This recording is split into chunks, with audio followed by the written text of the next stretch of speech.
How's it going, everybody? Welcome to episode 16 of the Weekly Grind, where we grind for 3 hours looking for the epic piece of loot, but never seem to find it.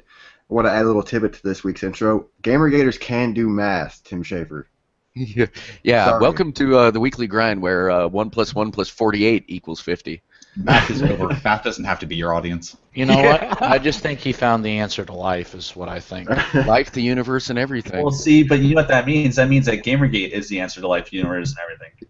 Right? Gamergate is 42. I agree with that. Yes, it is. All right, so let's start this week's episode off the way we start every week's episode with By the talking games about our we've been dicks. gaming. Oh, hey, and Gwen joined us just as we started. Awesome. What have we been gaming? Yep. What have we been doing? Should I lead it off, or you guys want to? Just go in whatever order you usually go in. All right, we'll start it off with you, Cyber. Or wow. Okay. Daryl, why the hell did I just call you Cyber? I don't know. I answered to it, so go with it, man. I don't know, man. I just got over. Well, I'm still kind of getting over being ill, so I haven't had much like fucking inclination to play anything this week. But I did. I was gifted a copy of Dragon Ball Xenoverse by a good buddy, and played a little bit of that last night. I kind of dig it. It seems very similar to the old like the Budokai and whatnot games for the I don't know. It's cool. It's a cool. friendly mix of the Tenkaichi and the Budokai stuff because the Budokai was more of a tournament fighter, Right. whereas Tenkaichi you have more freedom to fly around and shit. But it was a lot of QTEs and shit with Tenkaichi. Right. Brought it back to the tournament status of Budokai, where you're actually throwing the punches and it's not so much quick time events and shit. Right. Yeah, yeah, and it seems cool. I played the first little mission that Trunks gives you, and then I was like, okay, I've had enough for tonight. So that's about all I play. Oh, and I did play a little bit Spoiler of alert. played. Yeah, well, I didn't actually spoil the mission. Oh yeah, that Trunks guy's in there. Now Trunks Oh, is and in it. also spoiler alert, Goku's in it too. Um, no, let's see. I also played a bit of Oddworld New and Tasty. That was the quote unquote free one of the free games for the PS4, and it's pretty good.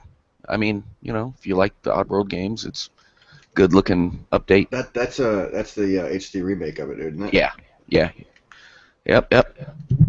And I'd been eyeballing it a while back, but $30 seemed a little steep for me. And I already know I'm going to talk about an HD remake, so let's talk about that for a little bit. How did you play the old games?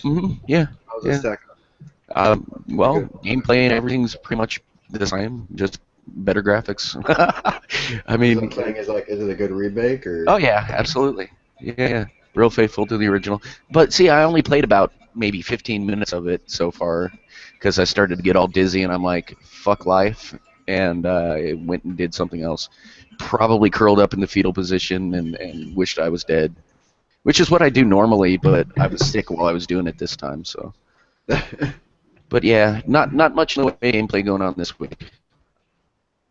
And that's that. Move on. All right, Liquid, what have you been playing this week? Xenoverse. I think that's going to be the answer for all of us, honestly. That game's kind of controlled our lives this past week, hasn't it? Mm-hmm. Almost. I don't have it yet, sadly. You'll get it when it goes on sale. Oh, Yeah. anything else, Liquid, or has that been like your main squeeze this week? Let me have a look. Oh yeah. I was a buyer of the Square Enix Humble Bundle, so I've been going through and reliving a bunch of games that I've beaten, like Deus Ex, Tomb Raider, the new one.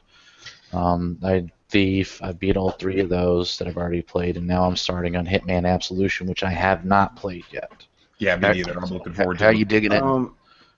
It's pretty fun. Like so far, it's kind of easy. I played like the original Hitman, and like this seems a lot easier than the old one, but it's they definitely made it a lot more interesting with you know there's a lot more interesting ways of going about Mhm. completing the mission. Yeah, my biggest disappointment with that is you really like they hyped up the score portion of it, like talking about Mhm. how you're gonna set up your own contracts and all this other shit. Keep in mind that there's a maximum amount of high score you can get at each level, Yeah. so you really can't go for a high score if there's a cap, you know. But yeah, it's a good game. I enjoyed it. Like so Wait, is there a especially reason why it's got a like a cap on the high score? no, like I don't know. Like it's just that's just the way they designed it. And a lot of people were kind of bummed out by that because it made what was it? It made like the whole score challenge thing pointless because it's like if there's a cap on it, then Yeah, you you just hit just the get a cap and perfect that's it. score, and that's it. Yeah, It occurs to me that I wonder if the reason why they did that was they wanted people to play the game for the sake of the game and not necessarily for the sake of the score.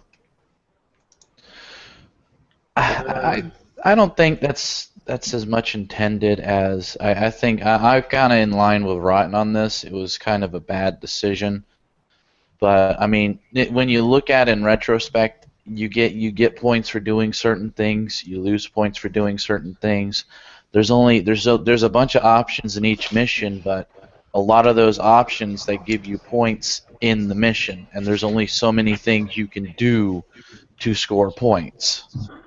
I mean, if they really did make it where it was an infinite score system, they'd have to put in some kind of implementation where you could just continue doing the same thing in the same level over and over, and there would be people that'd be autistic enough to just sit there on the same level for 24 hours farming the same thing for points.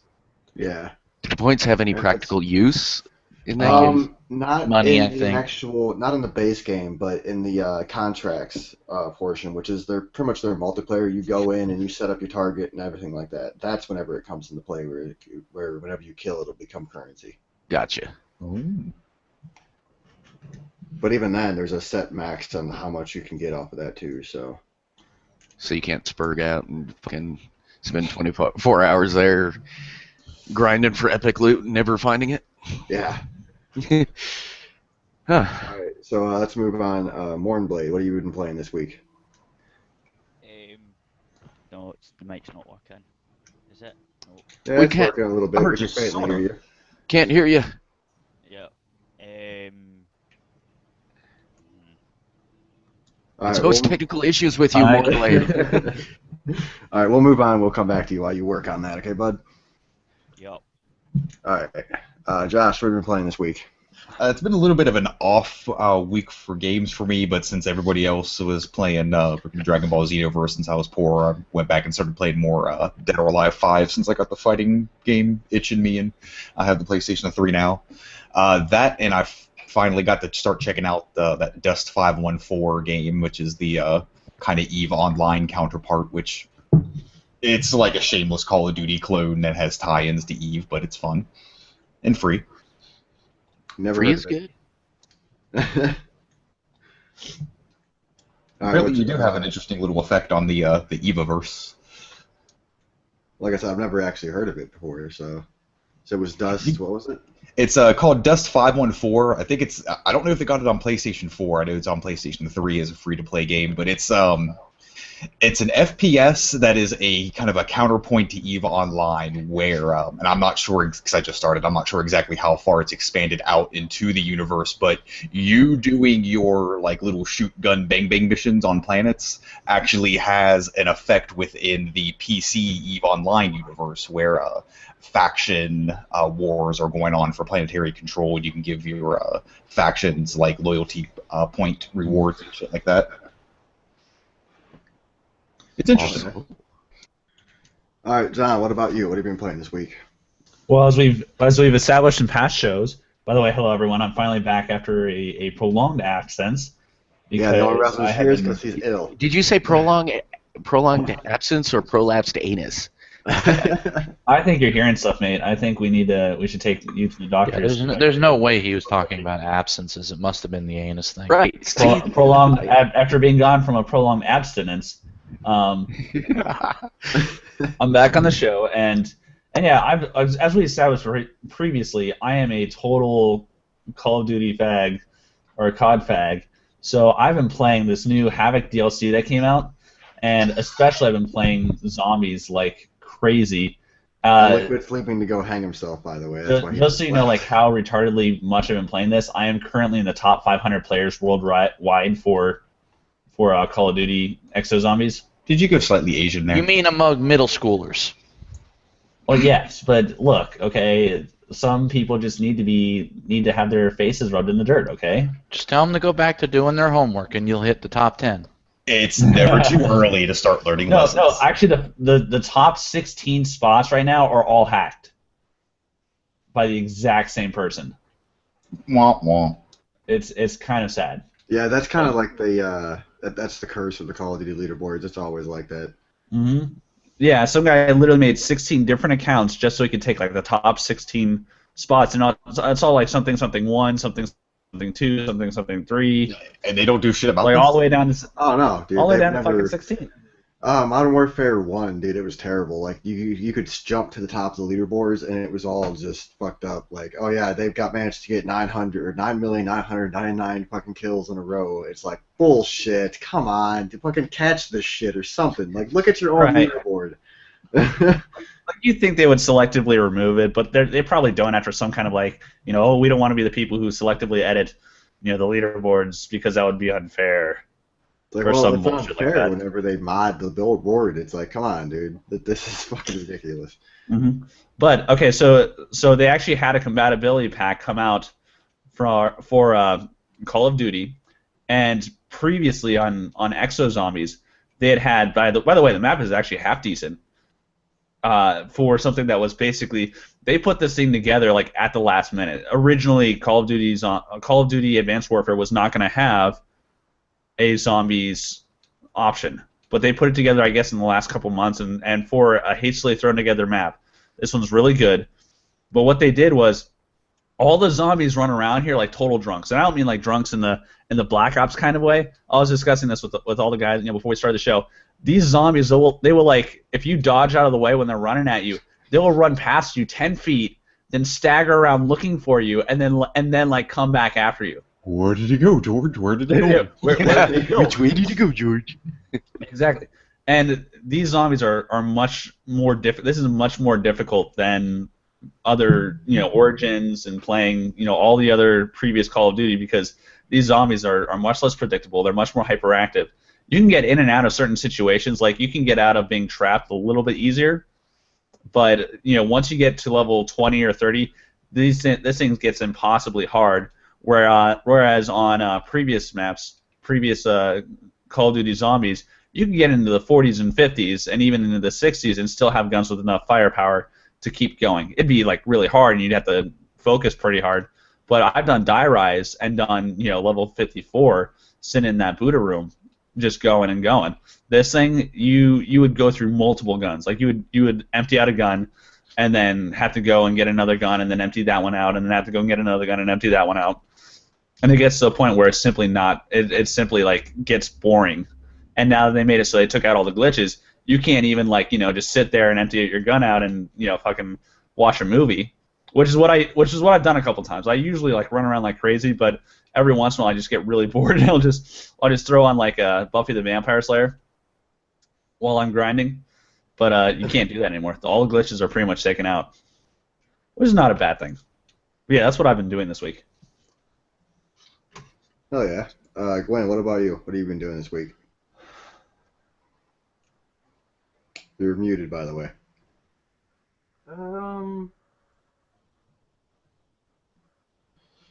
Hearthstone. Yes, talk about some Hearthstone. Well, if we want to talk about Hearthstone, we could probably jump into our first topic. Yes, that is a perfect lead into the first topic as well. Yeah. Hey, I got a topic I want to bring up before we get to the list. Alright. Hey, check it out. Okay, so at PAX they showed off a expansion for Shovel Knight that centers around the character Plague Knight. And Really? yeah. And it looks like Plague Knight has the triple jump that utilizes his little his little vials and shit, his explosives and whatnot. And reading this thing, it looks like it just remixes. It's kind of like the new Super Luigi U expansion in the sense that it takes all the original levels and remixes them and just adds new items and enemies and whatnot. And it actually features a crafting system. And this will be free when it comes out for. Of course, you need a copy of Shovel Knight to play it, but you can download this free on every system that the game's available for. That's awesome. Now, on top of that, they announced that the Xbox One version of Shovel Knight will feature the Battletoads. Yeah. No shit! See, what's funny as hell to me is Wayne and I, who those you don't know who Wayne is, it's Optimus Deadpool. We were discussing about Rare possibly coming back out with their own IP and how they've been teasing Battletoads and Banjo-Kazooie and all this shit. And we talked about that last week. But as soon as they announced this, I was like, oh shit! I really hope that this isn't like, oh yeah, look, we teased it, we put them in another game. Same thing with the Conquerors. Yeah, it could be that way, but really yeah, hope it it looks isn't. like there's guest characters in the game, like certain like personalities, YouTube personalities or whatever, were like put in the game or something like that, artists or whatever. But they were put in the game as guest characters that you can fight, and that looks like the case with the Battletoads as well. And they come in on the ship from the games and they rappel down, and it looks like you might actually fight all three at once. And they don't have any footage of that available yet, aside from just like that kind of little introduction to the battle. But if it's anything like the other guest fights, it'll be fun little thing to screw around with. But from what I understand, it's not much more in-depth than that. So that's exclusive to the Xbox One version, of course. And the Plague Knight campaign will be available on everything. So. Oh yeah. Yeah. Okay. Now that that's out of the way. All right. The first topic we're going to touch, because Gwen said she's been playing a lot of Hearthstone this week. Black Rock Mountain is the next Hearthstone adventure. So apparently at PAX East this week they announced the new expansion for Hearthstone. I haven't played this game yet. I'm actually kind of surprised that I haven't. I was pretty firm on as soon as I got my laptop, this was going to be the first game that I played, and I have yet to do so. You should. It's got universal appeal. Like, you don't have to like Warcraft. You don't really have to have previously played Magic. It's just a fun game in and of itself. And that's what I've been told by everybody. It says much like what was it? Nexo? I can't fucking pronounce that. This new campaign features class challenge for each game's 9 classes, as well as heroic mode difficulty. Rewards players to complete it with new card. It's basically Naxxramas 2.0. Yeah, and you can get it for 700 in-game gold or $7. When's it launch? When's it going to be available? It looks like pre-order bundles will also be available from the 19th through the 20th of March. Doesn't necessarily say the release date. Gwen, how long would it take to get that much gold just through playing? Through your time playing it? I get about 100 gold every 2 days. Oh, so that's not bad at all. About a week of grinding, you'd be set. Yeah. And Well, there if you you're go. able to win consistently, you can get even more than that. Hey, kiddies, go save up your gold. Like, if 700 you're of a it. bad player like me, it'll just take you about a week. So yeah, there you go. Get ready for the Black Rock Mountain. It has dragons. That's the most important part. Oh, cool. So I'm gonna have It's all to try about the this. dragons. Dragons! Hopefully it isn't boring. Hopefully it's actually cool. And the I'm gonna have mechanic to- that they're bringing in seems to be with the cards that they've released. You need to if you have a dragon in your hand, when you play these new cards, they'll have an effect. Okay, looking at this article, so the expansion pack's getting released. Like, I guess the cards, the bundles of cards are getting released within wings, and each wing is $7, $6.99, or 700 gold. There's going to be a total of 5 wings, but you that's can how pick it up. is. It's better you to can- spend cash money on it. You can get all 5 wings for $21.99. Or for free in 5 weeks, just getting a few cards at a time. If you pre-order, you can receive an exclusive card back. Which really How is just much going to is be a the bunch of pre-order? legendaries. It doesn't necessarily say, does it? I think you got to get all 5 where wings to for. pre-order this. Yeah, you Like, could probably just pay for all 5 wings in advance. I've been wanting to pre-order, but I haven't seen a place to pre-order.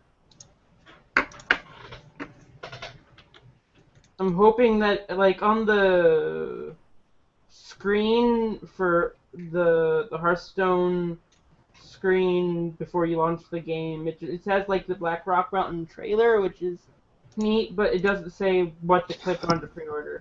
I'm guessing it'll show something when it's when our pre-order is up. I forgot. Oh, they are available March 19th. So maybe there'll be a new button then. Yeah. So we still got like 2 weeks to go for that. Because I want the card back, because I'm sure it has a dragon on it. And dragon. Unless it's the Eternal Dragon Shinron. I don't care. Alright, so should we move on to the next topic? Dragons! I know... Oh, is that Mornblade? Yeah, is it working now? Oh, I hear you. Yay. Google Hangouts decided that my mic wasn't good enough and it switched it off and then had to reboot to get it working again. I don't know, Google Hangouts does that a couple of times to me. There's no reason for it. It just decides that the mic's not going to work, and then it messes with all the settings. Even if you like go through all the settings again and turn off your mic and turn it back on and all that, you think it would reset it, but it doesn't. You have to reboot. It's done it twice to me before. It's weird. Don't know. Yeah, Google Hangouts can be picky sometimes. Oh yeah. Totally. Well, and my experience with our buddy here, new friend Mornblade here, is that technical issues, if they can happen, will happen to him. No, he's running a show, and the Mumble was giving him shit yesterday, and yeah. What did you do to computers in a past life? Yeah, right. No, I actually know what it is now. I think I've got it sorted. I was actually going to do a test stream earlier in the day, but I couldn't be arsed. So maybe do one tomorrow. I think I know what it is, but I'll have to see. It's annoying. It's a pain in the arse. Well, I wish the best of luck to you on getting that sorted out, sir. Alright, so before we move on to our next topic, let's go ahead and give Mornblade his 15 minutes of fame here. What have you been playing this week? Who, me? Yeah. Yes, sir. Yep. I've been playing with radio servers all week. Yeah. That's it. I don't have time to play anything recently. I have played a wee bit of Homeworld the week before, just to test it out. The new one.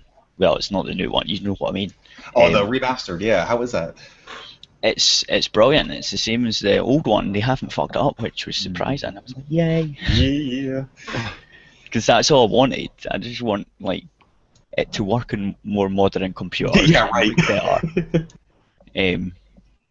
Aye. So last night I was talking about it too. It's quite good. I've only got to the 3rd mission, but it looks all shiny and it. I can turn everything right up and make my computer slow down, so that's fine, because I could just, at one point, I'll put a new graphics card in and it'll all look even better than it does now, so that's cool. So I'll have to turn the AA down a wee bit and stuff, but everything else is maxed out. Oh, yeah. Alright, so let's hop back over the topic list. From Mornblade for you, I threw it in the group chat so you can see it. You guys want to go ahead and pick one from that list? We already went over... Well, yeah, since we talked about it last week, let's talk about the Resident Evil Revelations 2. Alright. Touch on that, man. So, yeah. It looks like it's getting local co-op now, which is great. Yeah, co-op. So it's a demo mission. Yeah, I was fucked up, and we called them on it last week about how Capcom, like, this is the reason why people don't trust you anymore, is because you pull shit like this, where you release the game, then you add a couple extra bullet points saying, oh yeah, it's not available on this. Right, and that was the issue because like the game, but prior to launch, the Steam page didn't mention anything about the fact that the game wouldn't have local co-op and that the raid mode would be a separate download and shit. And of course, they went in and changed that later, but pretty much after people's pre-order books had been secured, and people shot themselves, and justifiably so.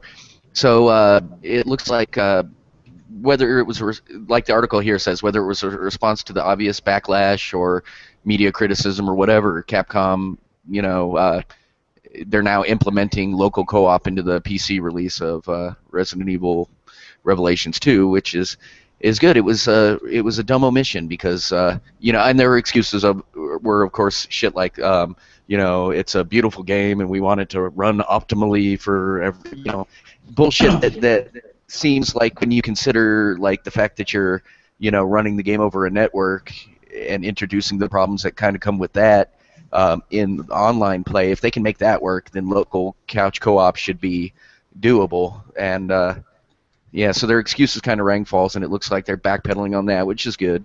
Local co-op is tons easier to do than any sort of netcode. Yeah, exactly. That's what I figured. So their excuses rang false, and it looks just like the whole SimCity 3 debacle where they said there's no way this could be ever implemented offline, and then did. Same thing. It was the Diablo 3, and it was SimCity. Or the Xbox One with the DRM.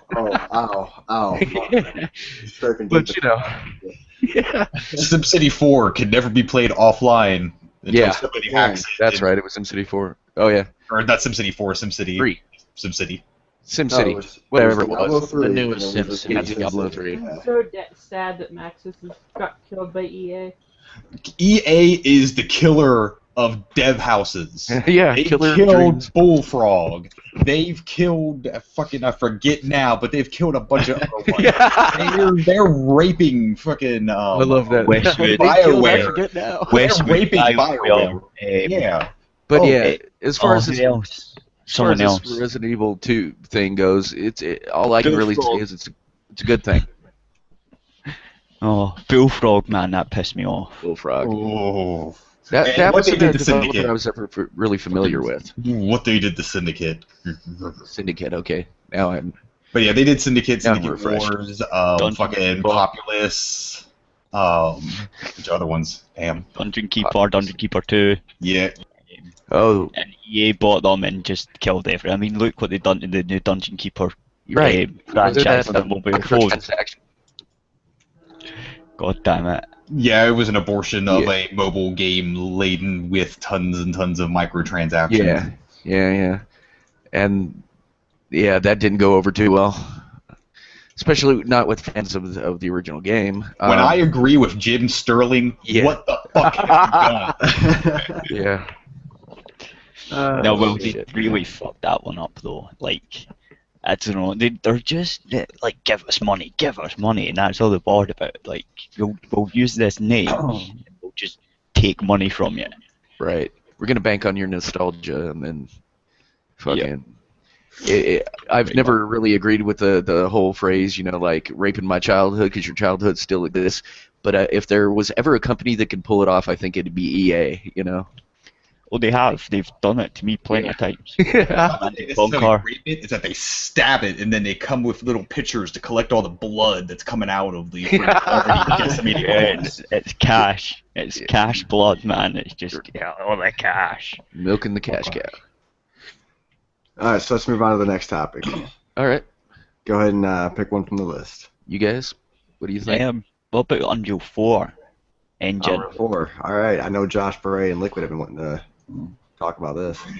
Yeah, we're actually having an interesting little discussion about this stuff because... All right, real fast, make sure you pause the bullshit IGN video, too. Yeah, pause all the IGN videos.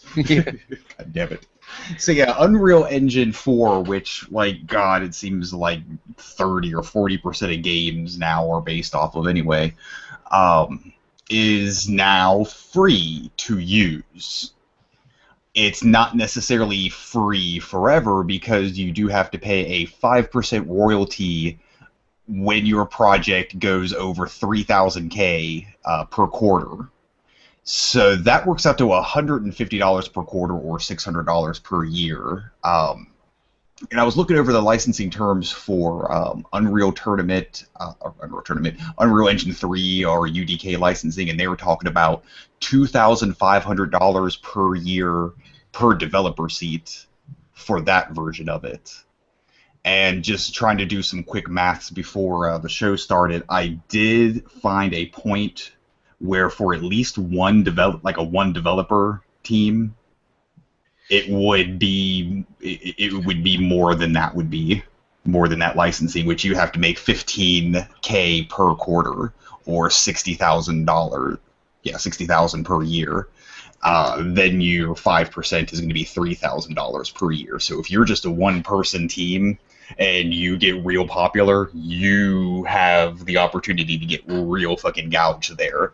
But there's a lot of other situations where the pricing would be more lucrative, especially if you're just wanting to jump into it for free, which is the kind of main thing that I really enjoy of it, which is just they've released it for free for anybody to go friggin' work on. Somebody in Uganda can go download Unreal Engine 4 and become the next, dev, assuming that they freaking play their cards right and don't get too popular.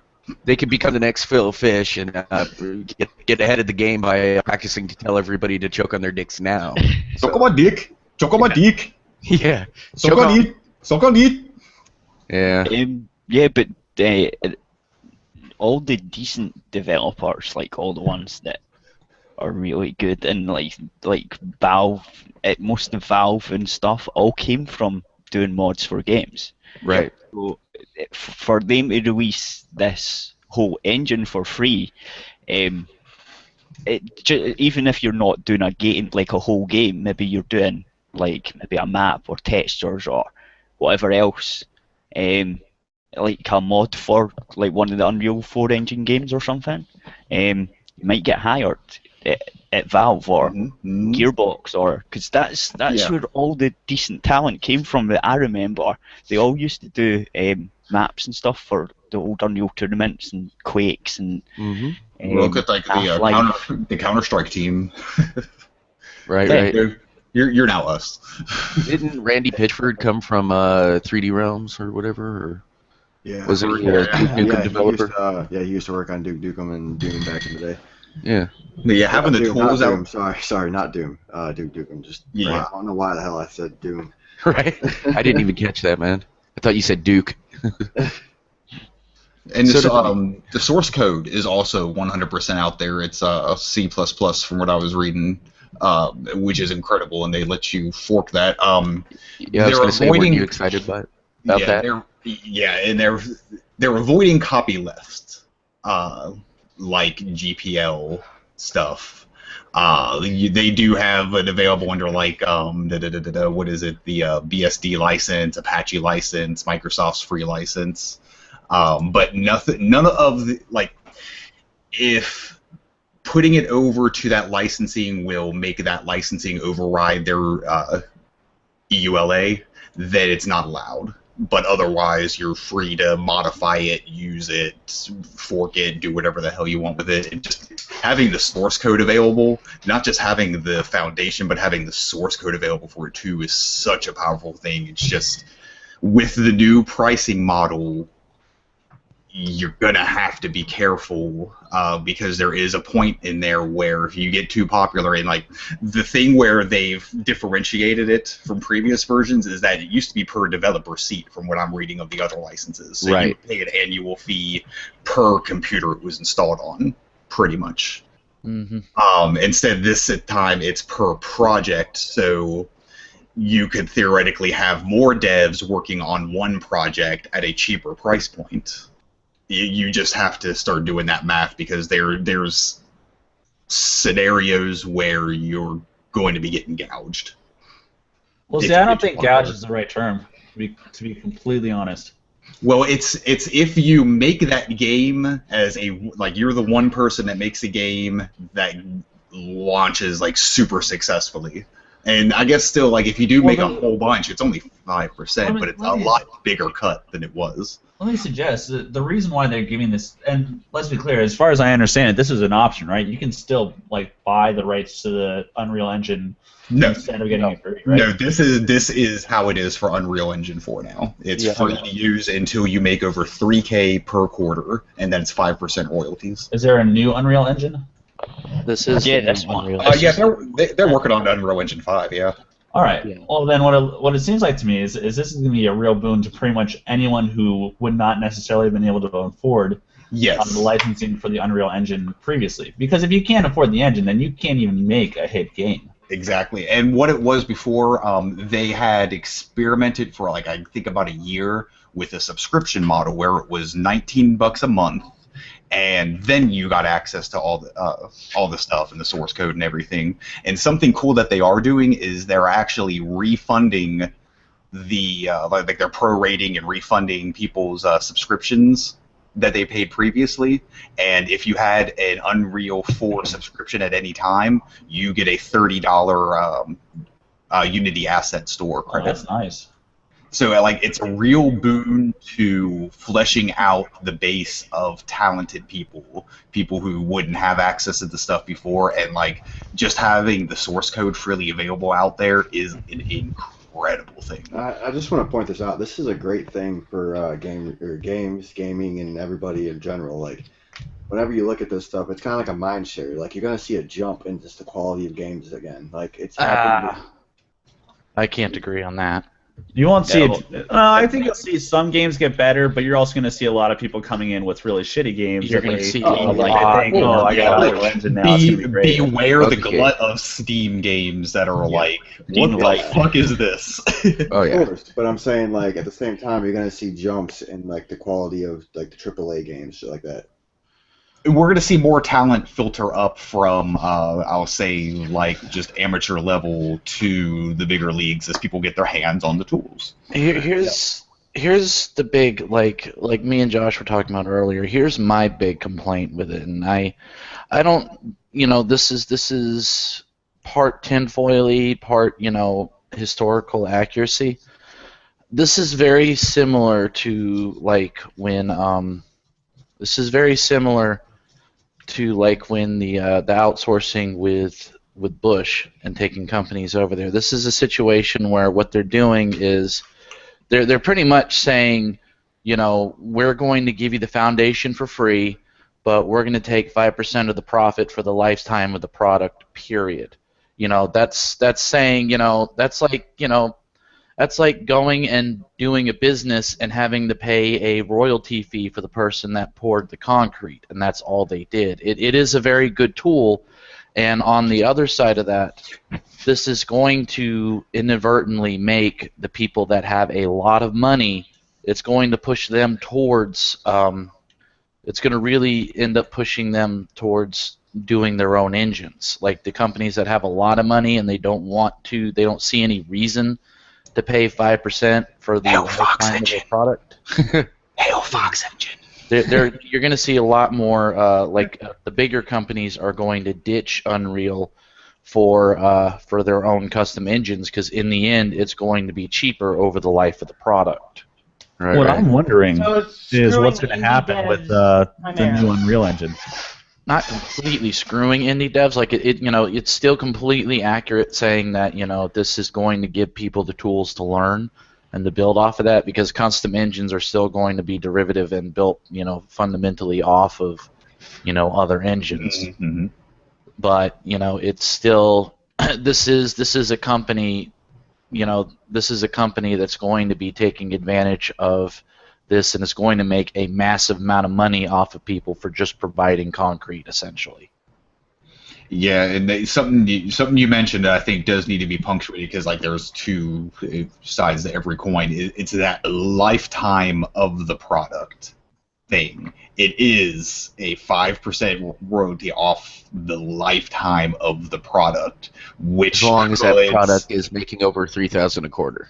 Yeah, for the life. So that could, in certain scenarios, make certain developers and publishers pay a lot more. Right.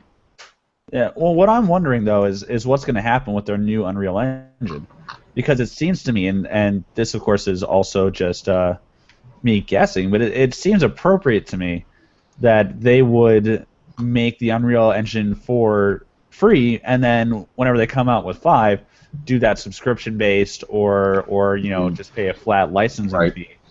I could see that being that, or they're also testing waters because we're seeing also a significant push as from software being a like tangible product that you buy, hold, own to software as a service. That's happening industry-wide, everywhere from games to, like just fucking look at Adobe, goddamn. And that's what they want to do because that also gives the more control over it in the long run when you have this software as a service instead of software as a product. Right. Well, I mean, for them, it's not so much about control as it is about making a profit. And I mean, it is their product. So to the extent that they can get away with offering it, based on certain pricing schemes, if they're able to get away with it, if the product is that valuable that people are willing to put up with that kind of a product, that kind of a pricing scheme, then that's what's going to happen. If the market will bear it, pretty much, because like a lot of people, like I still fucking grumble at Adobe's subscription turn, but the market's bearing it. Yeah, because it's your products. It will stay at that thing up until the point where someone else says, you know what, I can build a better software, and then does it. Up until the point where, for example, GIMP becomes better than Photoshop, or a plausible alternative even for people who are working professionally. It's close, GIMP's but it's already there. Yeah, it's pretty much there. Like, the tools are like the programming behind the tools within Photoshop are kind of a little bit better, but you can pretty much do just about everything within GIMP. Now, what was that Photoshop had that GIMP didn't? It was like Pretty much, they have everything that is licensed. Like Photoshop has done a very good job of licensing their stuff to make sure that other software like GIMP can't have access to it. Mm-hmm. Which is kind of We're fucked on the up. subject of engines. Well, it's business practice. That's good business. Yeah, it is. It is. It doesn't make it any less fucked up, but yeah. I mean, I recognize that it is business and the way business works. It's like if you want people doing software for like the good of man and the ethics, look to the open that's source not going to realm. It's happen. look to the open source realm. It's not going to be from the business realm. This brings up Mostly. a completely different topic, actually, which is that of what should be the copyright laws. Does a person have a right to the information that they create?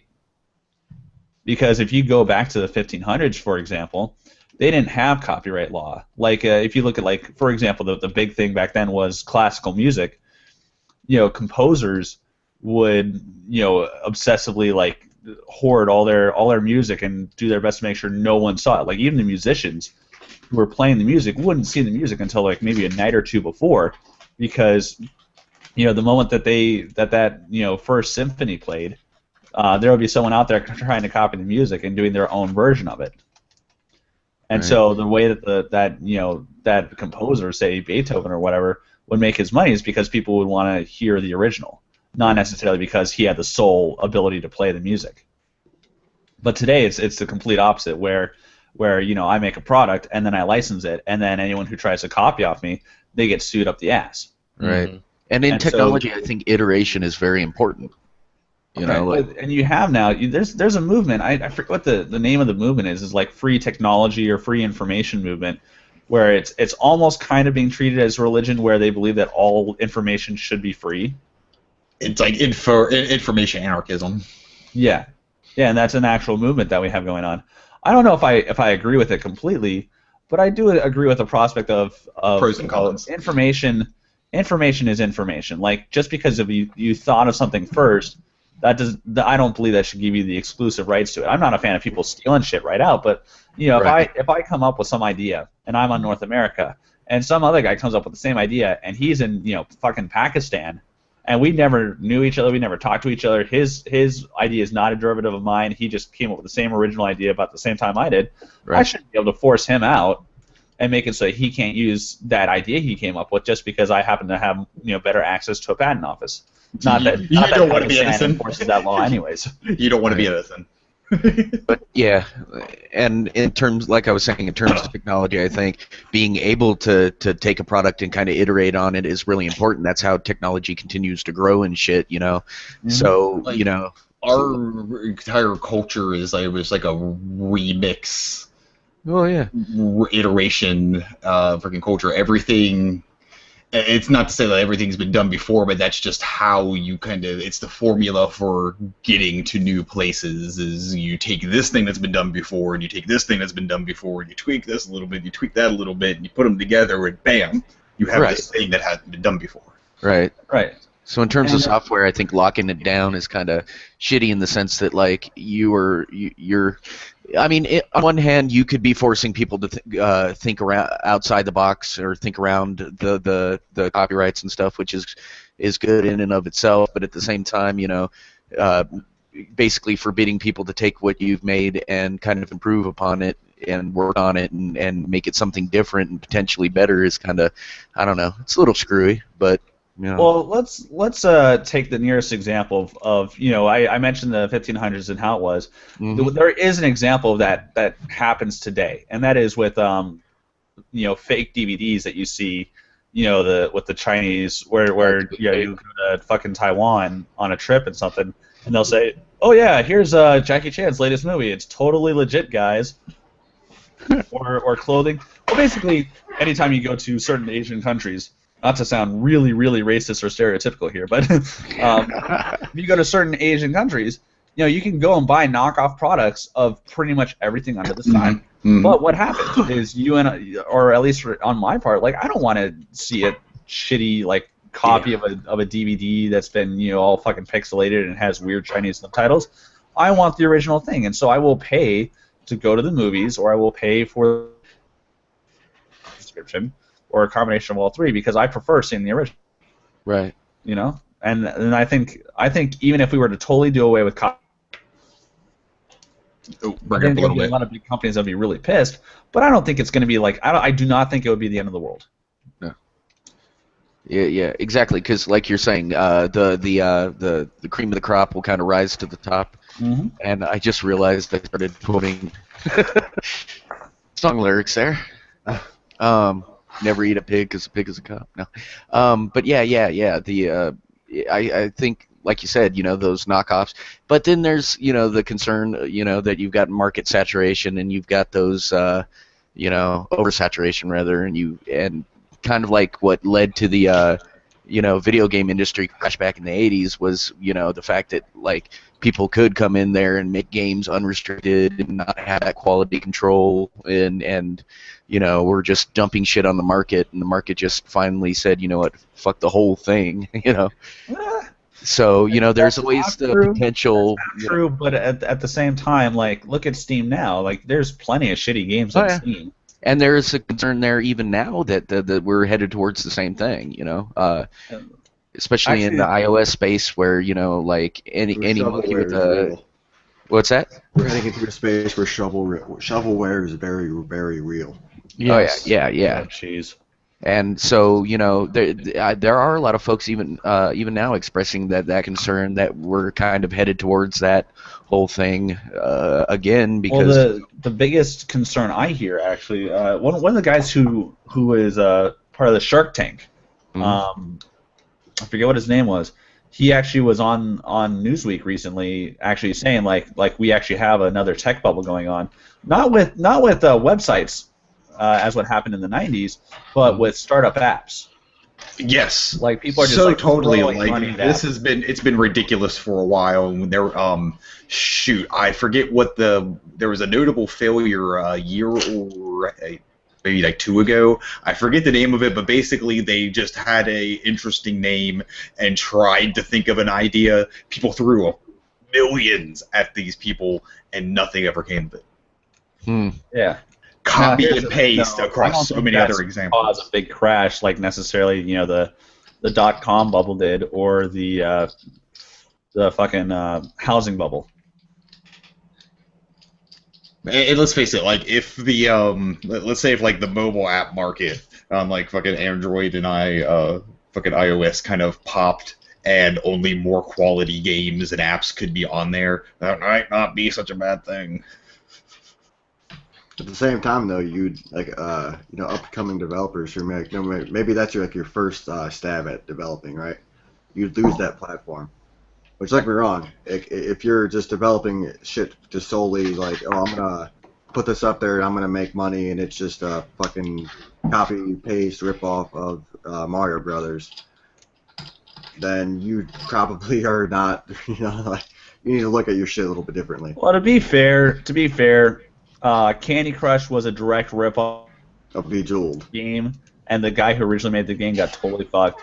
That was a total rip-off of a game called, and then that game was a rip-off of Catapults, the game called Catapults. Well, a lot of the reasons why those games are successful is because they're rips off. It's like people on the mobile platform look at it like, oh, well, hey, it's a way I can play this game that I know. It may not be that same game, but Well, it's close enough. Like Clash of Clans, and then they like bajillion Clash of Clans iterations. The problem is when they start trademarking words. Yeah, yeah, well, Candy Crush Saga. Fucking kidding me. And how they tried to over Better Saga. Yeah. wasn't there Paris Hilton who trademarked That's Hot? Yes. Well, why do you know that? You need to leave the show now. You're done. Go home. I'm just saying, like that actually happened. Yes, I'm aware. It's retarded. Don't you dare insult my Paris. Okay, now we got problems. Full Hey, disclosure. I once caught House of Wax. I rewinded that shit and then played it Watched again. it get speared by a pipe over and over. Get impaled by a metal spike a second time. That being said, I've actually heard from a few people who have interacted with her in person. That all when she's that. not drunk. See that all we heard none of that, so I'm guessing that's I'm God gonna go reaching ahead. down I'm and gonna saying, go ahead "No, and- I'm gonna no go ahead Paris and take Hilton this time. praise." Delete this. Hold on, I'm going to go ahead and take this time. We're going to get back on the subject of video game engines, and we're going to start talking about Valve announcing Source 2. Yeah. Speaking of alternate game engines, yes. Source 2. Once again, be sure to mute or pause the IGN video. Thank you. Yeah, Continue. it's okay. I'm not clicking on it. But yeah, you want to go ahead and lead this, Josh? You know the engine stuff more than I do, so. I'll see. I'm taking a look over. John in the chat says Paris Hilton pays photographers to take pictures of her. Yeah, seriously, that's actually a thing with some of those celebrities where you'd see their vajayjays and like these cameras coming out of the. They're like, here, take thing. a pussy shot. Seriously, that's a thing. They do that specifically for the publicity. Oh, that's okay. I pity the guy who had to look at that thing. When you stare into the abyss, it stares back. It looks like not to make you feel really sad, but it is just a regular vagina. Oh no, it isn't. I've seen regular vaginas. Something's up with that. I hope that you marry a woman with a vagina exactly like Paris Hilton's.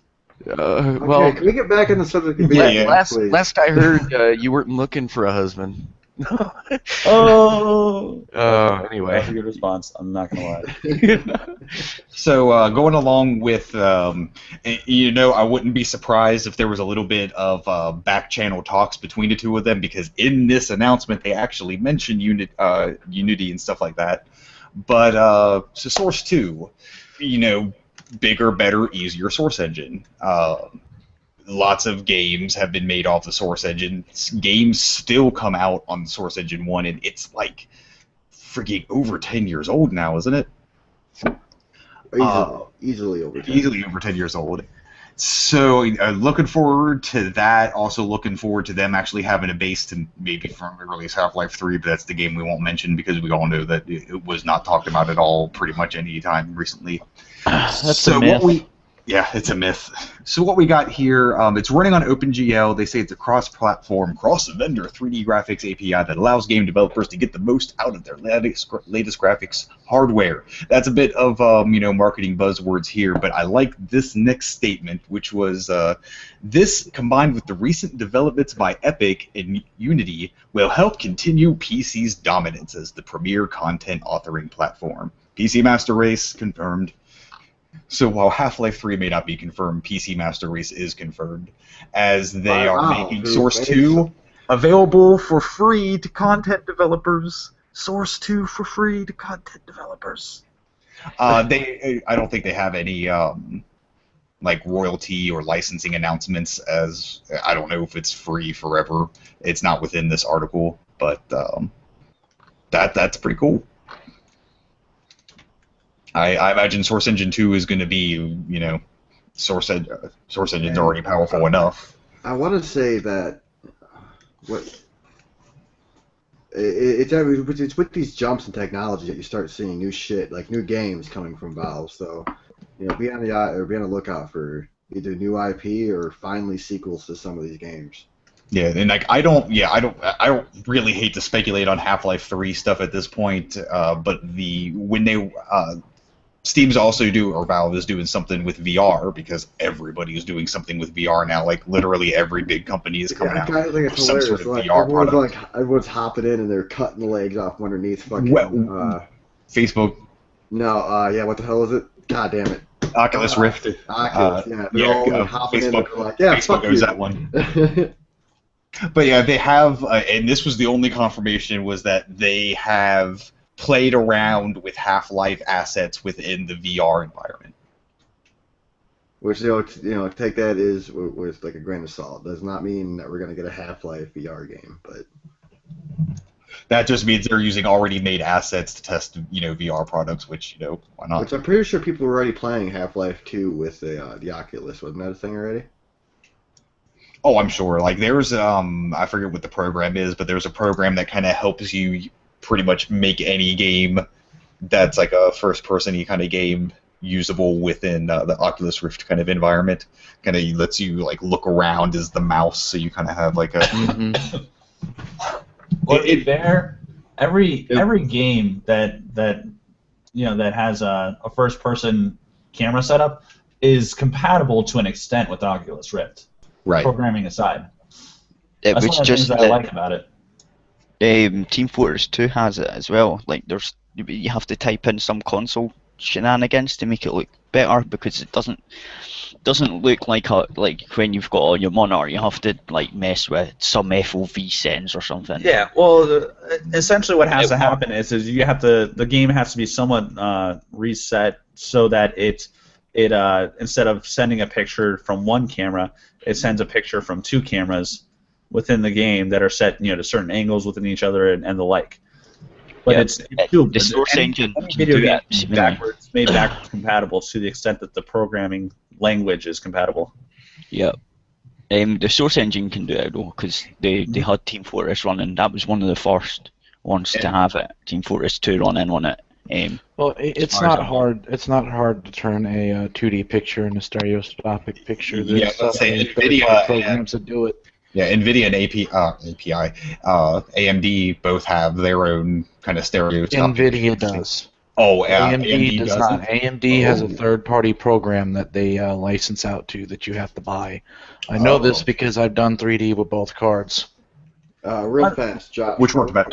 Josh, while we're discussing this, hop down to the NVIDIA open source graphics topic. I want you to read through that, and when we get to that, I want you to be on point with it. So.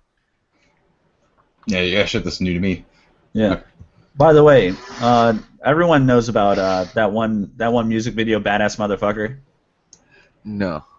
It was a music video where they shot an entire music scene over a spatial traveling device, and the entire music video was shot in first person. And the guys who did that, they made as far as I understand, a second music video, and then they made a trailer. They're trying to make a movie that is first person shooter style. don't know about that. Well, Yeah, let me- they did let that me- let me FPS ask sequence you in Doom. How you would feel about this? A movie that shot first-person shooter style in 3D with Oculus Rift. That would be cool. Like Well, that would even that would again, never like, be I don't more than know. gimmicky, but like It'd probably be it'd be nausea-inducing. That's for damn sure. Yeah. It depends on the person, I think, because I mean, they have that stuff. Like, Well, with the controller in your Disneyland, hand, they actually have video like, games that are set up like hold that on, already. John. Hold on, John. I was just wow. What I was trying to say was that with a controller in hand, you are at least still in control. Right. Whereas with a movie, you're just along for the ride. And I Right. feel like that Right. not knowing what's going to happen next would be nausea-inducing. Yeah, because your movements aren't really. I mean, when you strap that thing on, you become conditioned to kind of like, your movements affect what's going on around you. With that thing strapped to your face in a movie playing, you're just like sensory overload, like Mm-hmm. Well, I mean, in this case, we're both kind of guessing. I think there may be some people who will have a problem with it, just as there are some people who can't stand the 60 frame per second movies. Mm-hmm. Like they shot, what was it, The Hobbit in 60 frames, Nope. and a couple other things. 42, I think. It was like But- 40. It was in the 40s, but yeah, the extra frames, a lot of people were 48 not frames, I think it was. It was But like basically honestly, double I their think a lot regular of people frame will rate. be able to hack it. I mean, if you can handle Oculus Rift and you can handle watching a video where the entire thing is shot in first person, anyways, I think the combination of the two will be feasible for a lot of people. Mm-hmm. Well, it I mean, does yeah. Not boil gonna saying down it wouldn't to necessarily be feasible, but when you're basically strapping a monitor to your face for all intents and purposes. It becomes again to like a 100 foot tall screen as far as your senses are perceiving it. I think I think that introduces its own complexities. I don't think it's out of the realm of possibility, and I think it's definitely something people should try. Be encouraged to try. But yeah.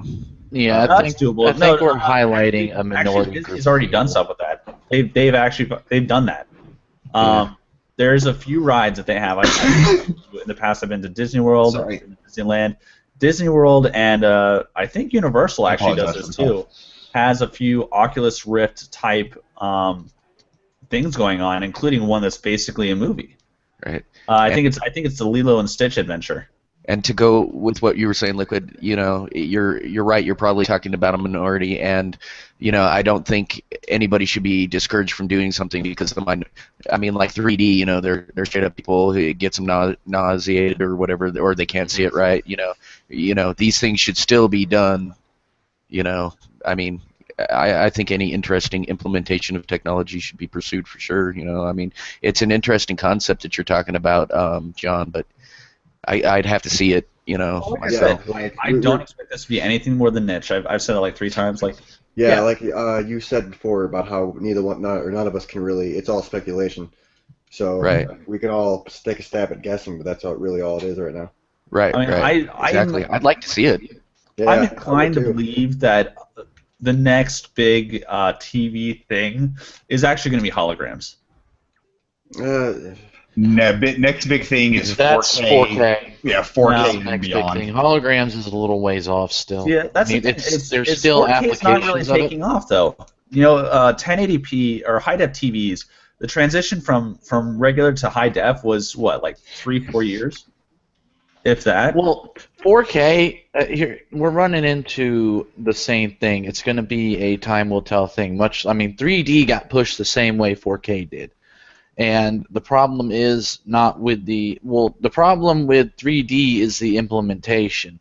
There was more negative effects, which was falls back to the same thing we were talking about with the Rift, than was anticipated.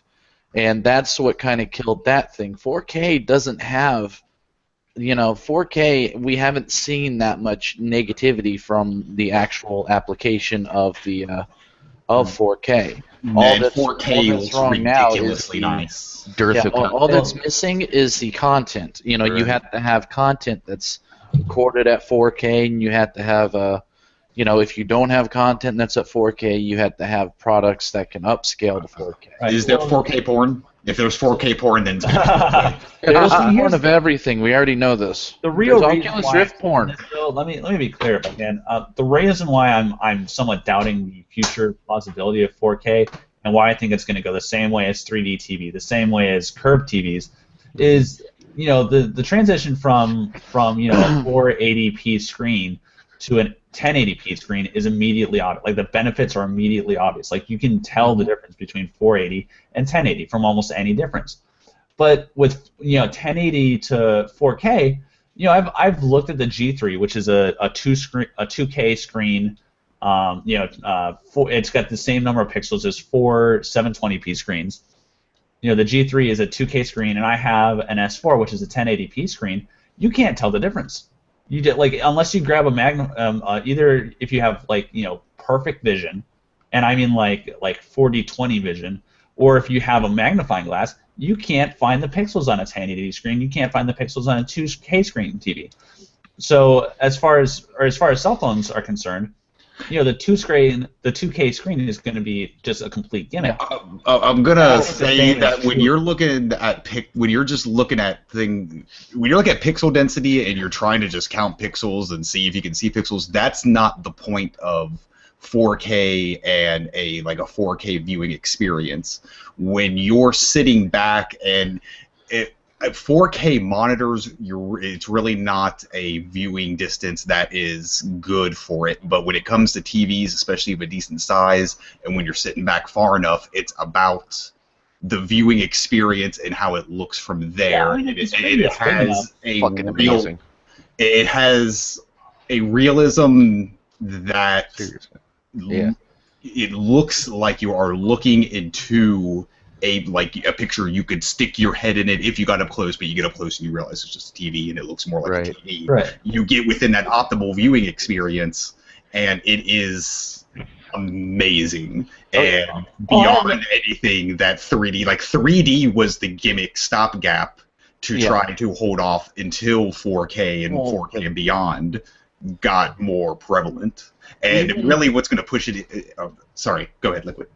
Even if 4K fails, which there is that possibility, and I completely see your point, 4K is not going to fail as hard as 3D because it already has relevant application. It is a big, there's a big push, and people are buying into it greatly in development fields and, photo editing, stuff like that. We're being able to. GTA 5 supports it, I believe.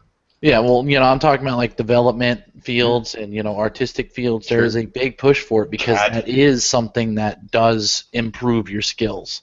I mean, even if it does fail, it won't fail as bad as 3D did because 3D was a gimmick, and what they tried to push, there was no push for it in the development field. I mean, it wasn't going to help you any. They tried to push being able to model shit in the 3D realm, but without having a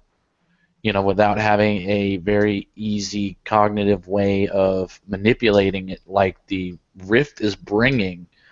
It didn't. You spent more time trying to navigate around than you did actually doing your work. Yeah. Yeah, I don't think I would agree. I don't think 7 or 4K is going to completely bite the dust.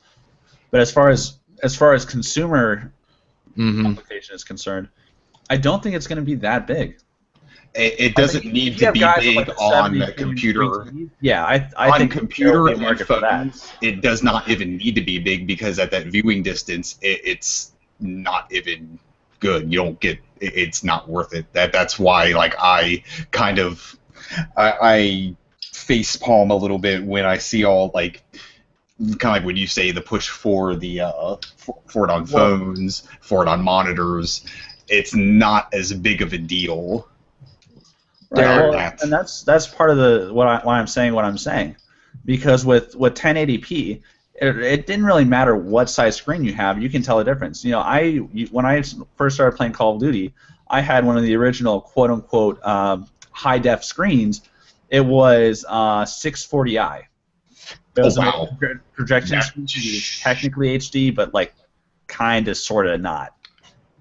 I mean, it's not HD compared to today. Yeah, it's technically an HD resolution, just right. I hate to cut you guys short on this, but I think we should move on to a topic here. and I know this is another one Josh wanted to talk about, so we'll Oh. go ahead and hop onto this. Steam machines. Oh God, Steam. This has been a bad idea since the start. The only thing I like about it is Steam OS and the contributions that Steam has done to the OpenGL. I just want to point out that I'm going to go ahead and double check, but I'm pretty sure that not one of these. Oh, no, wait. There is one i7. But that's $600. Well, no, there's a few of them. Like the Dish Gamer article is not as well broke down as the GameSpot article I was looking at, because there's a lot of these. They offer different iterations ranging from like 650 to like 2000 plus, and they'll start out at like i3s and then go up to i7s. But now, like most modern games, most of their specs require you to have at least like an i5, isn't it? No, not really. Like the CPU load on gaming is very low right now, unless you're talking about like a game like an RTS is one of those exceptions, or an MMO where there's a lot of cache load and stuff like that. But it really bears, like, gaming wise, the big push and the big requirement is the GPU side. Yeah, and if you're looking to run like maybe the most latest and greatest at great stuff like Metal Gear Solid 5 Ground Zeroes, the minimum says it's a Core i5 4460. Mm-hmm. But let's talk about some of the prices on some of these. Would you pay $5,000 on for a Steam machine? No. Yeah, I haven't played that much on my PC. I'd build my own. I mean, shit, that's where they're fucking over themselves. They're trying to push a market where it's way too easily accessible just to build your own thing and save hundreds, maybe thousands of dollars, versus paying. All it is it's a pre-built machine with a free OS that you can get on your own. They screwed themselves hard by making the Steam OS free. Yeah, and I will point out that I went to the very high side of all these prices for that number, by the way. But the cheap ones aren't worth they're getting. going for here is sorry, skip in, but what I think they're going for here is like a console, like a PC that'll fit under your TV, kind of like a HT PC. The cases. That's that the came out only about kind that will 5 years sell, ago. I think. I think it's something like that, but for Dell and other PC vendors to jump on it, because it's the case more than anything that's. You know what I mean? It's the case that's different rather than anything else that's in it. Like, you could build everything there in a different case, but the thing is you can't get these cases yet. But you sort of can, but not like that. So they're going for console things, aren't they? And it's just not going to work. That's the only thing that's going to make any kind of sales point on the Steam machine is the pre-builders that are building stuff from the ground up on non-reference boards, and they're coming out with the Intel NCU type thing or the brick stuff that you can't get or build on your own. Those are the only things that will sell for Steam machines, because it's an exclusive. That's the only way you can There's get also it. There's already a pretty highly modified Steam OS installer, because the Steam OS installer as it stands right now is actually pretty basic. Like, you can't even tell it to partition anything. Like, if you set this thing to install, it's gonna wipe the HDD on it. There's one there that supports multi-partitions and all that, as well as expanding the compatibility of older and sometimes newer hardware. So I like the Steam OS. That's about pretty much the only thing of this whole project that I kind of like it. Yeah, I can't wait to get away from Windows. I just been with Windows so long, and there's so many annoying little bits with it. And that's the other problem, is Windows 10 is going to be a big competition to it, because I don't know yet. First year, isn't it? It's coming out this year. I don't think they've put a specific point on it. They've got the tech thing. They've got the tech previews out, and I haven't touched those. But I know the big push of Windows 10, and the other killer is whether SteamOS is going to have access to DirectX 12. I'm almost certain it won't.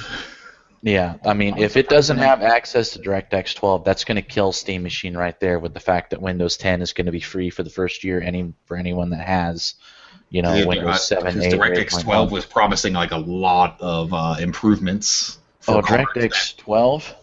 Here's a comparison. I saw a video comparison of that Ash of the Ash game that Brad Wardell's coming out with. Yeah. That's the huge scale. That's the huge scale RTS, which, by the way, he actually tweeted at me and confirmed that there's not going to be any unit limit in that game. Oh. On retrospect, there was two versions of it running side by side, same exact hardware. One was running DirectX 11, one was running DirectX 12. The DirectX 11 version could only run it at 1080. The DirectX 12 was running at 4K with the same FPS. Yes, and something I was reading about DirectX 12 was that like this isn't like DirectX 11 where you needed a totally different like generation of card to support it. Pretty much, they already have it in the cards. Yeah, like if you support DirectX, if you have a card that supports DirectX 11, you're gonna have DirectX 12 support basically. You're gonna have some, but a lot of the newer cards, like the 900 series, GTX. All the R series, I'm pretty sure, except for the R7, I think, doesn't. They all came with pre-built support for full DirectX 12. See, part of me still wonders if there's really a market for Steam machines. Like I'm sure there is, but is it vast? It's a niche market. It's a niche market. It's enough to warrant all these other variations of it, and even then a $5,000 price point on the high end. Like, you know what I think they're trying to do? I think they're trying to emulate how Android and Google got into the cell phone market by just having like this free OS and pure iteration. Mm-hmm. Everybody just iterate it as much as possible, saturate the market, and I don't think they're going to saturate it like they did for direct cell phones. too. Yeah. A month or two ago, we talked about another machine that came out that was Android-based, and it could stream Steam games to any TV. You know, you would have to have a computer of your own, and would also be able to access the Android market and play Android games. Yeah, and things like NVIDIA Shield and different things are kind of using your big, nice, fast home internet to go ahead and stream games from your PC to your TV. Yeah, and I mean, like, we were talking about $5,000, and would rather build a computer of my own. Yeah, I mean, a $5,000 Steam machine, or I can, spend $4,000 building a really, really, really nice PC, and then buy that, $200 console and have access to all the Android games, and then spend $800 on a wicked ass TV. Like, the choice between the two seems pretty clear from my perspective if I was a consumer. From the beginning, I've kind of thought that the Steam Machines thing was just off. I agree with you. I feel like it's one of the things where if, PC gamers, they already have their PCs. A lot of them already know how to upgrade everything. If this is going towards a market of people who are like, oh well, I'm going to make the transition. This is a decade-late idea, is what it is. It really is. It really is. Like they're trying to turn PC gaming into consoles, and it's not going to work. Yeah, it's like, oh, if you're going to make that transition, why not spend that money and build yourself a really good PC? Mm-hmm.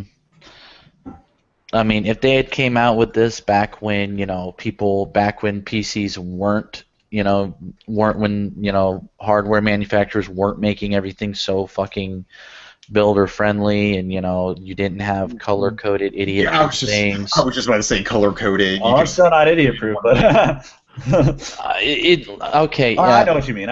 Yeah, like they have stepped. They've made a massive leap between when Windows 98 was relevant and now, because I've been building and modifying computers since Windows 98 and 95.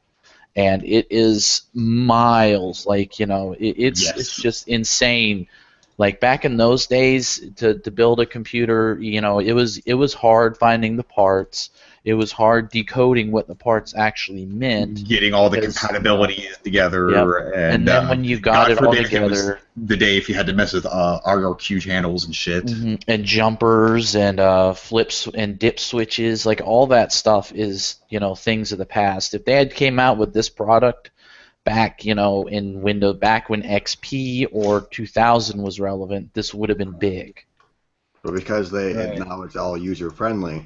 Right, yeah. You almost don't need the user manual now. No, Like, you it's that easy.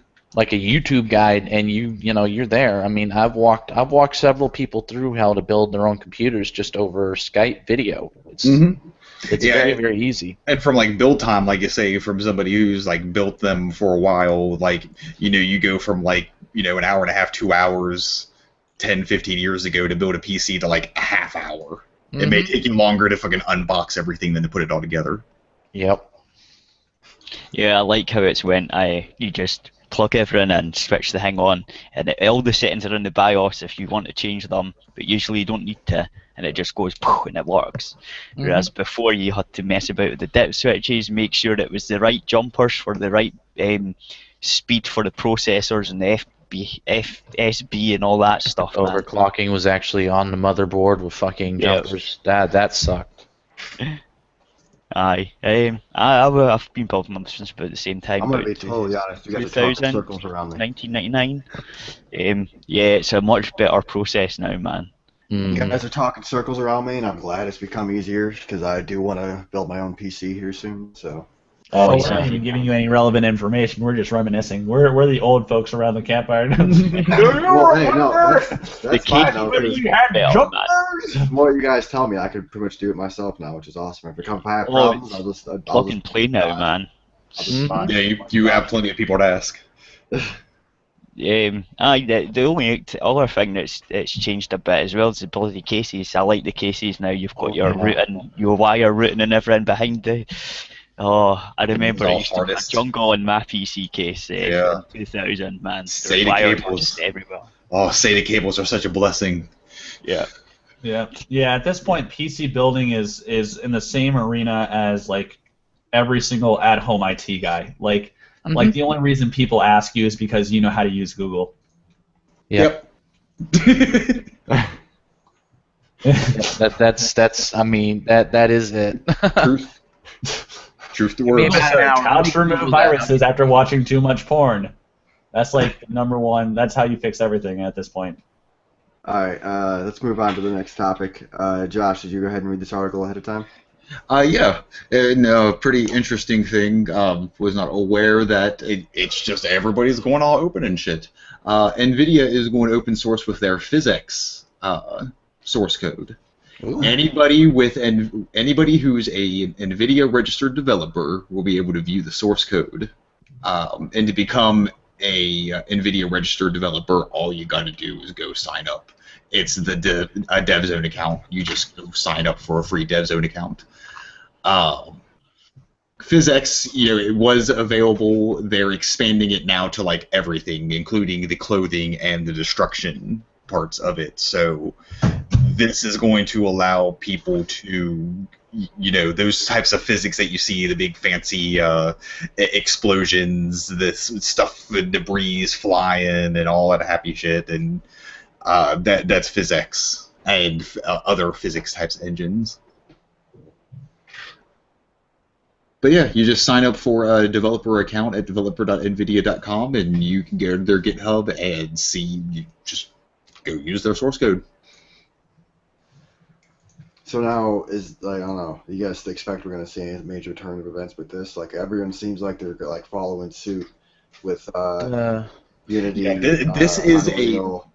What I expect happening from this is we're going to see AMD all of a sudden pop out with a more efficient physics engine.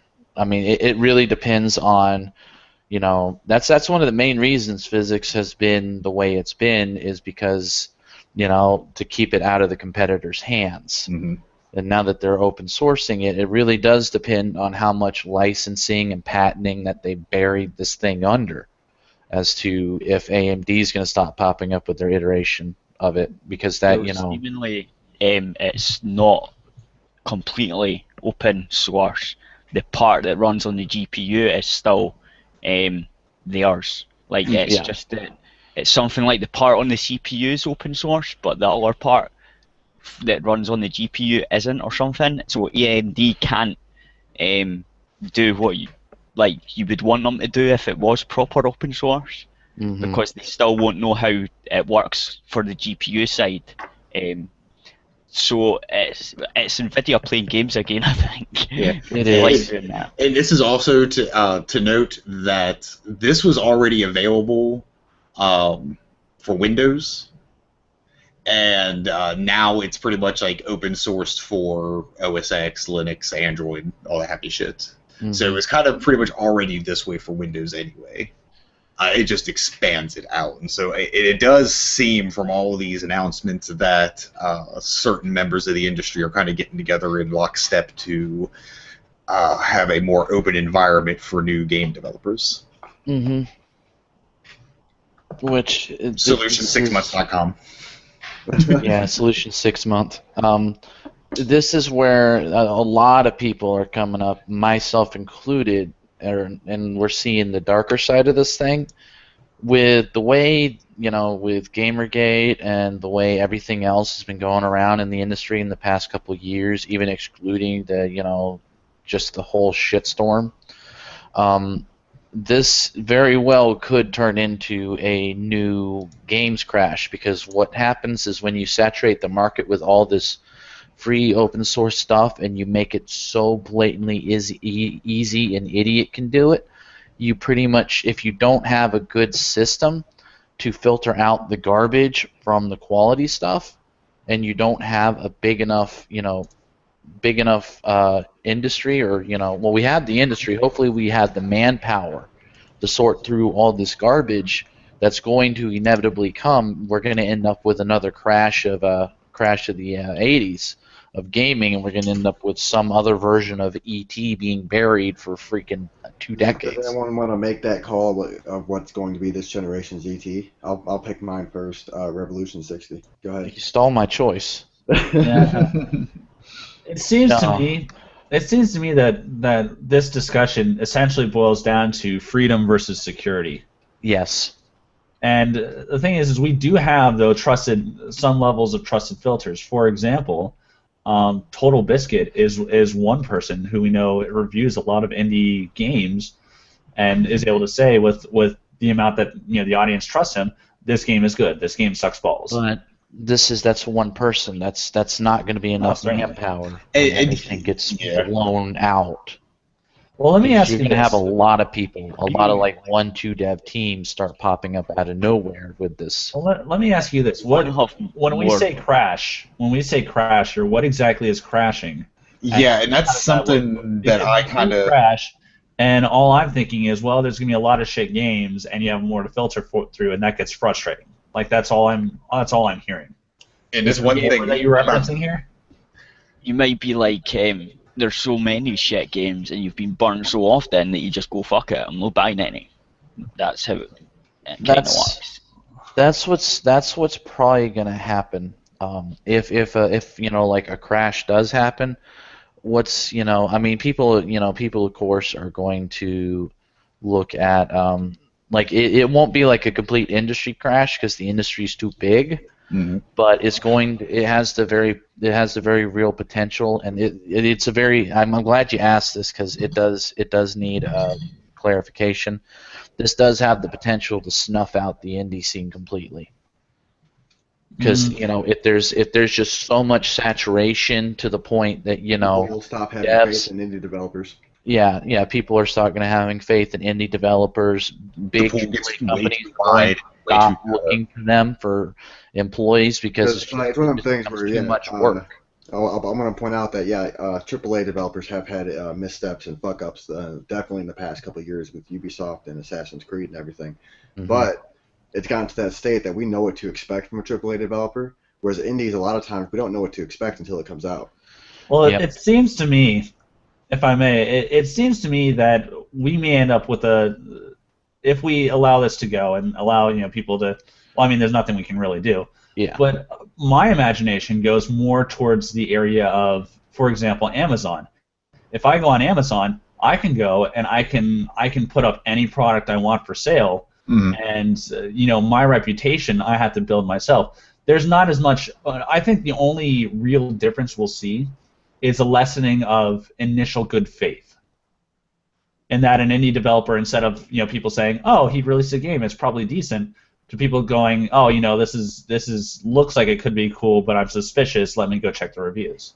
If the audience builds a sense of wanting to evaluate something on its merits instead of just who it comes from, I'm not against that. Real fast, this is where I think we need to have a return of game demos come back. Where is it like?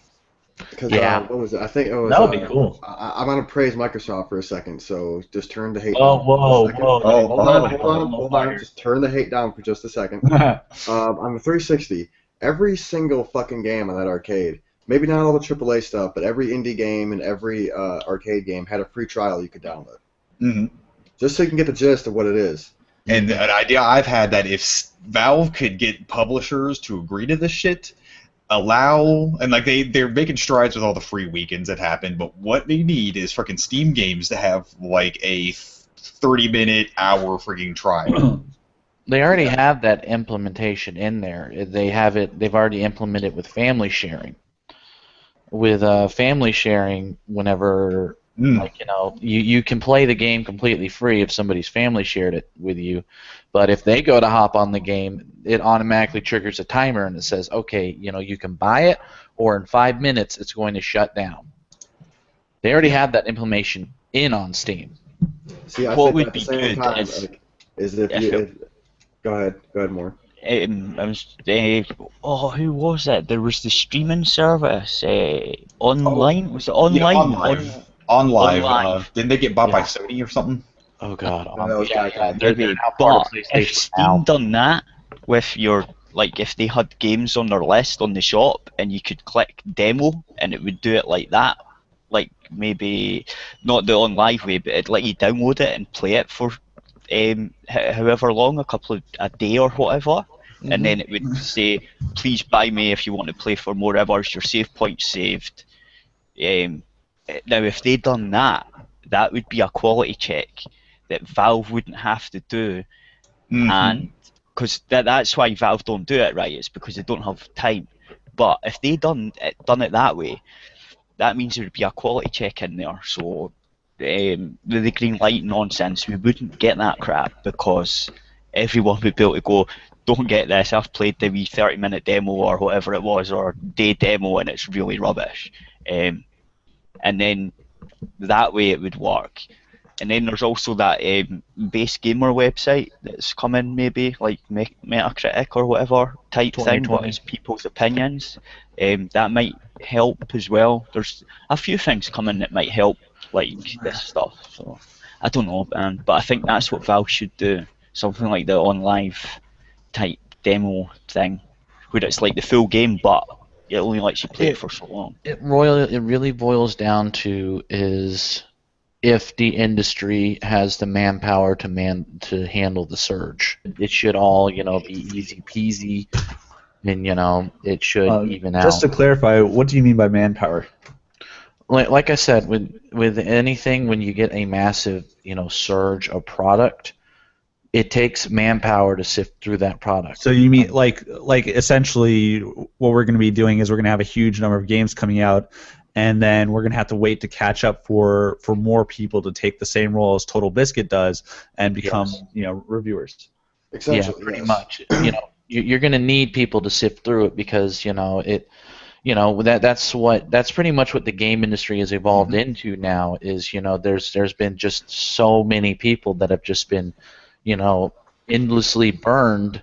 That that's part of why Gamergate became a thing. Essentially, is because so many people being burned, they don't know who to trust, and we've got a core set of people, but the people we have, TB spends, I envy TB, but there's no way that I could do his job. You're spending all day, almost every day, playing stuff, reviewing stuff, playing through garbage, playing through good titles.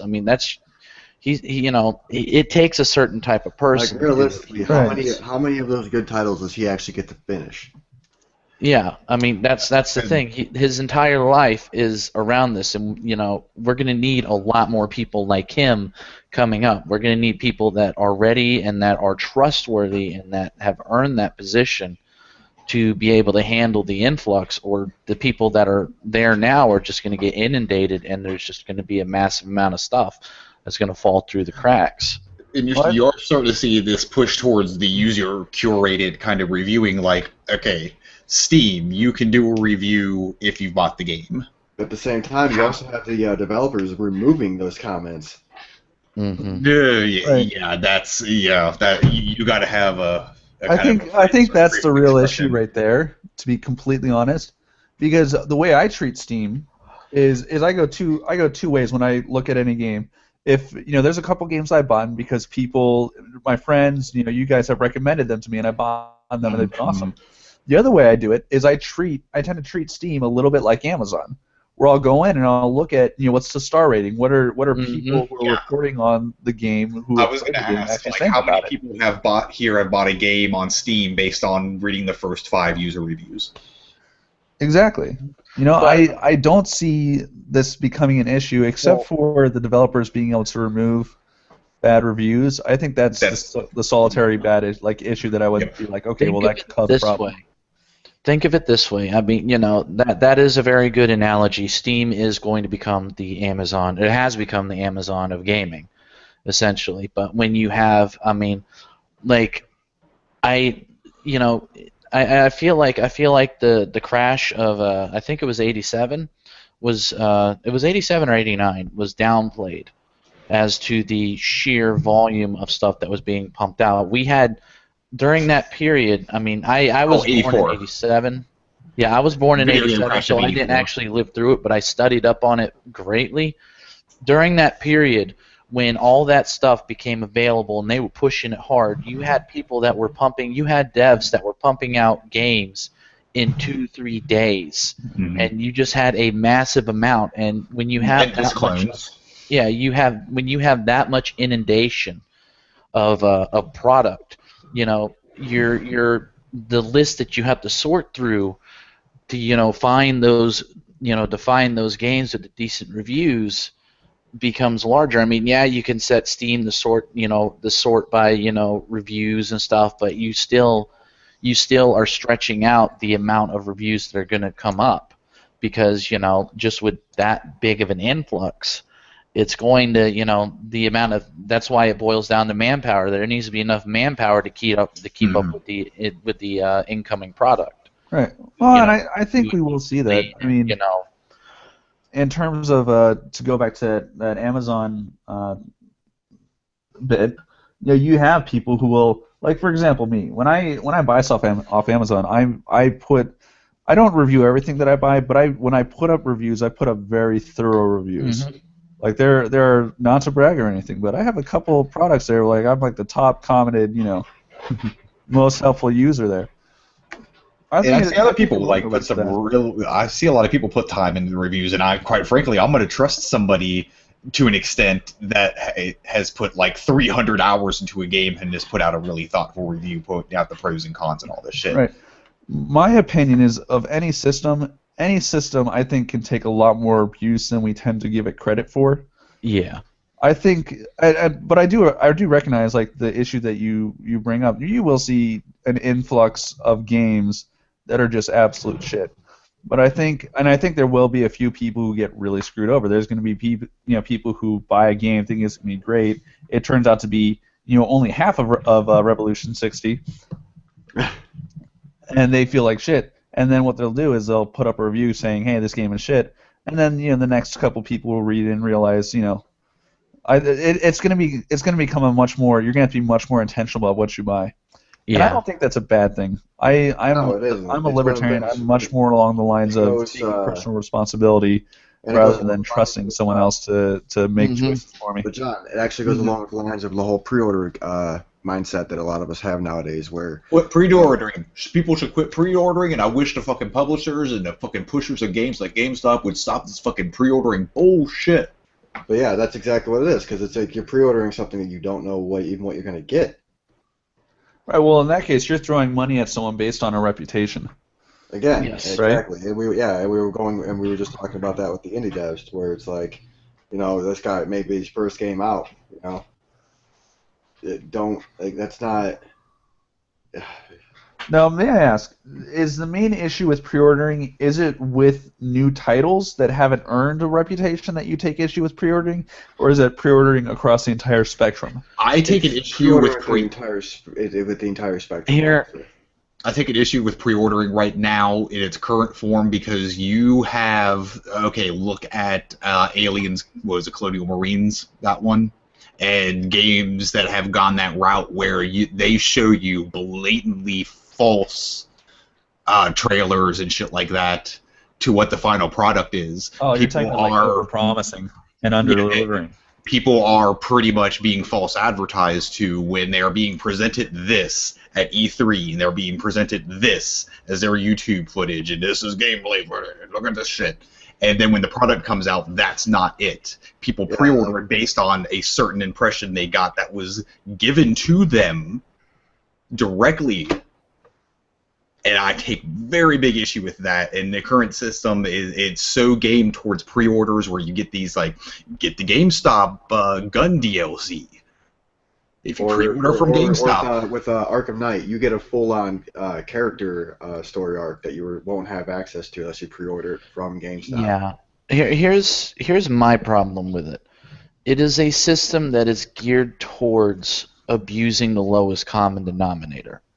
The whole reason, when you put something out like a pre-order system, there is a massive amount of people that are very, very easily impressioned. There's a big market right now for people that are very gullible, and that's what the pre-order system abuses. Is these people where you can put a flashy thing, you get cool cosmetics, or something like this, and they'll buy the game purely off of that because they have money, or something like that, and you're abusing people based on you're not focusing on putting out a quality product. You're focusing on abusing the people that are gullible for their pocketbooks.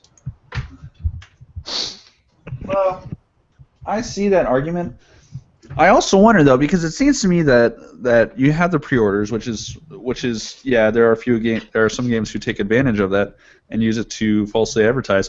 But then again, you also have the same problem with Kickstarter, for example. Yeah. Yeah, but we can't. I don't think we can remove that function though. Yeah, and I don't think I think that Kickstarter, and it may be just this buyer beware thing, or how it might just be my personal take on it. But I never, even though you may get a perk of a copy if the game gets released, I don't think Kickstarter should be viewed as a pre-order system, even if you reach that tier of funding. It should just be your pitching in a little venture capital for no reward. Honest, it is a pre-order though. It is. It's what it's treated as. Well, there's no other way. I mean, that's the only way in Kickstarter to get people to back your product is to give them stuff. Mm-hmm. And some of the better Kickstarter campaigns have other incentives, like you kickstart enough, you get featured in the product, or you get say in how it's developed. But most of the Kickstarters, that's another problem, is Kickstarter being flooded. There's a lot of campaigns of people just trying to abuse stuff, and Wade, we do need to introduce Daryl is back in. Wade is here. Hello. Yeah, we need to have fucking Nick Jr.'s face come on and introduce Wayne. Alright. So, I heard you talking about pre-orders. And let's hear it, Wayne. Only if you can cue up some Transformers music while you speak, though. Let's see. Well,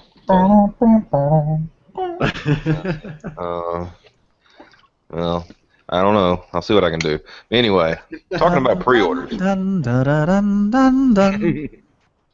Nobody asked for Jeopardy music. That's the wrong series. What's wrong with you? It's not a cartoon, bro. Instead of like that, I'll have to give you my feelings on. I'll put some music where my feelings on. Are you offended, Optimus? Hmm? Do we need to bow to your offensiveness? Your No, offendedness? I'm not offended. Okay. But when I talk about pre-orders, it makes me really, really sad, and I need accompaniment with that, just so everybody knows that I'm very sad when people talk about pre-orders because it is the bane of the industry. Because I had to Nobody deal cared with about me until I asked you to put money down for your game. exactly. And Daryl's back. Which Having to way? deal with it for 4 years and then being pushed upon and pushed upon and pushed upon by corporate overlords and whatnot, it's like you said, and you've heard me, using GameStop as the example that I always do. All Game Informer ever was to push the next product. Mm-hmm. Basically, it was like to get you hyped for something that's coming out 6 months to a year down the road. Mm-hmm. And because, it's always a funny thing. As soon as it's on the cover of Game Informer, that same day it just happens to be available for pre-order. Interesting. And, talking about, I heard y'all discussing about, the thing with Kickstarter. How do you fix the problem with Kickstarter? You do what Yacht Club did. Show a demo. Show that, hey, we already got a game working. Yeah, I think people people just need to be a lot more careful and shit. Because I could say, I have shit. Did I pre-order? I've kickstarted a thing or two. I kickstarted the last thing I kickstarted was Shadowrun Hong Kong, but they've proven with 2 other versions of Shadowrun that I'm gonna want the product that is Hong Kong, and I'm reasonably sure that they're gonna come out with it. But hey, I do want to add, whenever we start talking about the upcoming games for the month, there is one implemented. It's a Kickstarter title. We'll get to that when we get to it, though. Actually, you guys want to talk about a couple games got announced. You want to talk about them? No, because games are icky and stupid. Yeah, we're all Twitter fags. Sorry. Mm-hmm. No, we don't play these games, you plebs. God. Yeah, what's are we talking like Chutes and Ladders and fucking Monopoly and shit? No, man, we going mousetrap on this. Yeah. Hell yeah, Nobody. 4 hours. Side note, nobody knows how to play that game. Absolutely, Yeah, nobody knows how to play Mousetrap. Just 4 gonna hours say- to set up. It's 4 hours to set up the board, and then nobody plays. Exactly. You know what you do with Mousetrap? You set it up, and then you say, you know what? Put the mouses under the trap, and we're going to run this shit. Yeah. Because nobody else knows how to play it. and then it fucks up halfway through. Yeah, it's Yeah. oh, the marble didn't go into the tub, so now the thing didn't trigger. Or it went into the tub, it just didn't trigger shit because Yeah. the whole thing's fucking. Does anybody realize it's actually an aspect of the game that the trap doesn't work? I wonder. Nobody cares not because a it bug. takes fucking 6 hours to set it up. You It's want not to a see bug. something It's a happen. design feature. I wonder for years if it is just a feature. It's just a feature that that doesn't work. It's not meant to work. It's just meant to. Whenever they did the commercial, they did it all in segments because it's like, oh, we got that part to work. Let's move over here. Okay, now we got that part to work. Let's go. Magic of TV, that man. part finally worked. Look at that. You think McDonald's burgers actually look like that? No. All right, but yeah, let's talk about Rock Band announced for PS4 and Xbox One. Boring. Yeah, so It is what they it claimed that clearly the market needed a break, but now apparently they were paying close attention to what the community have been saying, and now that it's time to bring it back. That's EA's way of saying we need more money. Yeah, well, it's Harmonix. Money, Is EA please. attached to this? Check to see who owns EA. Owns Harmonix. See, now everybody's checking. Like, It's going to be backwards compatible with all your music and peripherals, so that's. well, that's good. At least you ain't gonna buy all that. Or at shit. least that's what they're aiming for, anyway. Apparently, Harmonix is still independent. Or Yeah. MTV. Oh, Harmonix. Yeah, they're independent. But EA has always published for them. So But yeah, they are saying that they can't bring the stuff that you bought on your 360 over to your PS4 account because that just can't happen. It's not a thing. There's nothing there for it to grasp. no. It can happen if they Oh, want okay. it. They won't allow it. That's Yeah, That's aiding your competition. Yeah, but because like I said, Blizzard did it with I told you earlier. Yeah, well, and then Grand Theft Auto Blizzard did it with Diablo, so it's and then fully Grand Theft Auto possible. did it with their online characters as well. So Yeah, so it's possible. It's just that they don't want to. But you can take your 360 songs over to your Xbox One if you happen to have bought that. But that's the way as far as that's going. The peripherals, I read something earlier this week. They may have reneged on it and changed it, but at the time it was they weren't sure that the your old peripherals are going to work because it's a whole new wireless setup. Right. Ugh. They'll probably be adapters. I can't wait. I can't wait to pay. I can't wait to pay another $150 for plastic pieces of crap. Yeah, actually, I'm looking at it more. Actually, if you Apparently, pay it shows it $200, all. you can get decent pieces of crap. Oh, okay. Yeah. But like, I'm looking at what they have as their pre-order stuff, and it's all like the old school shit. Like the guitars, the older. It looks like the Rock Band 1 guitar, which worries the hell out of me because Like the Fender style. Yeah. Yeah, it is. It's the Fender, which is cool, but that thing, the first generation Rock Band guitar was trash, dude. Like the strum broke for me, so I could only strum up. And some of them songs, the way on Expert, dude, you can't strum just one direction. You have to have access to both just to get it fast enough to fucking play. That's my masturbation theory. Damn. You can only strum up one way. You can't. You're not doing it right. If you have access to both hands, you can do it the one way with both hands fast enough. Yeah, I guess. But then you need like an abnormal third growth to do the actual notes. Yeah. Yeah, so how are you gonna do the frets? Jeez. Well, if you got a buddy, when I used to play, Oh, God. yeah, legit. When I used to play, me and a buddy were good enough. We'd sit there and like cross play on each other's instruments.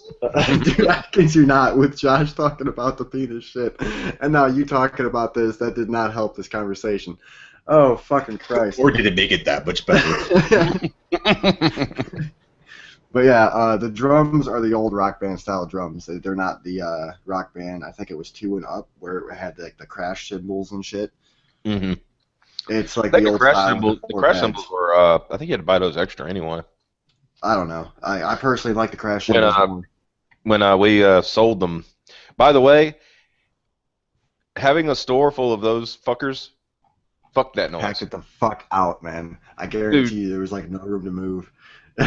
Oh man, when I left my GameStop, I think Rock Band 3 came out. God bless. Somebody find a date for me, but I know it was.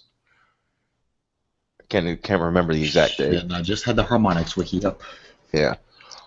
But I left in 2012, and we still had like bundles upon bundles of rock. We used them as tables. That's what we did with our Rock Band 3s. We used them as tables to put more product on. Rock Band 3 2010. Okay, so yeah, for 2 years we just had bundles sitting in the store. That's fantastic. Now they do quote. I'm assuming it's the developer in this is saying you shouldn't expect Rock Band 5 in 2016. This is probably going to be, you guys asked for it, here you go, kind of thing. So essentially, it's like they're not gonna saturate the market again. Yeah. Unless it does so well that it warrants oversaturation. Unless Activision jumps on it with a new Guitar Hero. Yeah, in which case you'll start seeing. There's rumors floating about that. Mm-hmm. There's rumors suggesting that there's going to be that they're going to pop up as competitors again, but nothing confirmed. Well, I think do they have? Who? Oh, gosh, who was the last one to make a Guitar Hero? Because I think that studio got shuttered. They might have. I guarantee you somebody picked up the rights. I'll look. Because I know Harmonix did like the first 2 Guitar They Heroes. moved on to Rock Band. And then they did Rock Band, and EA published them. And then I want to say it was the Tony Hawk developer who did Neversoft from 2007 to 2010, along with Vicarious Visions. You're right, it was the Tony Hawk dev. Apparently nothing since 2010. Yeah, you might want to check. I think Neversoft is out of. I think they got shuttered. Yeah, I think Neversoft is as well. Mm-hmm. The studio was merged into Infinity Ward on May 3rd, 2014, and was officially made defunct July 10th. Alright, so yeah, they're gone. They're Infinity Ward now, which means they only make its Call of Duty maps. Call of Duty Guitar Hero Edition now confirmed. Yeah. You laugh. You laugh, but Yes, Call of Duty. Now, another game. Now, this isn't an announcement. This is more or less. We finally got a release date. Phantom Pain, September 1st.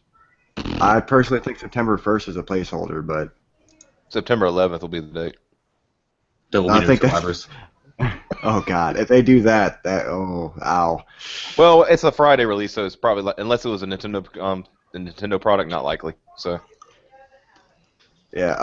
Nintendo's the one what's the notorious first? for doing off Tuesday releases. So September 1st is a Tuesday, so it's possible. I'm looking forward to it. Oh yeah, especially after playing the demo. Yeah. that $30 demo. The demo you should only Yeah, pay like $5 for it. I was gonna say I should have said especially after paying for the demo, but Yeah. yeah, the game looks good. Oh man, I just can't fucking wait. Especially after playing Ground Zeroes, like I said, like they cleaned up the controls so fucking much. That game got me so fucking hyped that I went back and I tried to play Metal Gear Solid 2 and 3, and I could not figure out how the fuck to even get off the goddamn boat. Oh, they're Well, not that bad. Well, you're a juggalo, so it's understandable. Hey, dude, no, fuck off. That was never my game growing up. Dude. Like, Solid Snakes, how do those work? oh, fuck off. Oh, man. All right. This is your brain. This is your brain getting shit on by a juggalo. See, this is not cool. We need to stop this now. No. Anyway. Go ahead. What's But, next? yeah. Well, I'm still talking about Metal Gear at the moment. Who cares? What's is next? anybody excited for Metal Gear Online? I'm personally just waiting for the single player. I don't really care about the multiplayer aspect. Online, I'm really looking forward to because there was this Metal Gear Online on PlayStation 2 that was around for a while, and it got its own little kind of cult following, and it was friggin' fun. And if it's any sort of Metal Gear 4 had a online. They had a Metal Gear Online also. yeah, and the PSP stuff. There was online modes in the PSP Peace games Walker's too. Online. Well, Peace Walker's Online was more or less you tackle the same story missions as with co-op. Yeah. That's good. Now that it's cool. See, As that's far what as they ought like to the do. versus. Yeah, Go yeah. ahead. Fuck online. Just make it give you a co-op game where it's like you got two snakes. I mean, they're clones, so why not? Well, actually, they could. You one of you plays Naked Snake, the other one plays Solid Snake. There you Yeah. go. Of course, at this point, we don't know how old Solid is, so we know Liquid's in it, but he's kind of a kid. He's here too. Anyway. Man, Liquid's looking rough. Yeah, man. You need to. He used to have white hair. Now he's got this. I don't know. You need to work on that. I don't think you call that hair. It's like a. You need to start injecting them nanites, dude. You're looking rough, man. Nanomachine, son. And I haven't heard him go brother in a little while. So. Well, if we probably burn through that, we could probably start talking about the upcoming games. Okay, yeah. Apparently, you are Salty Snake.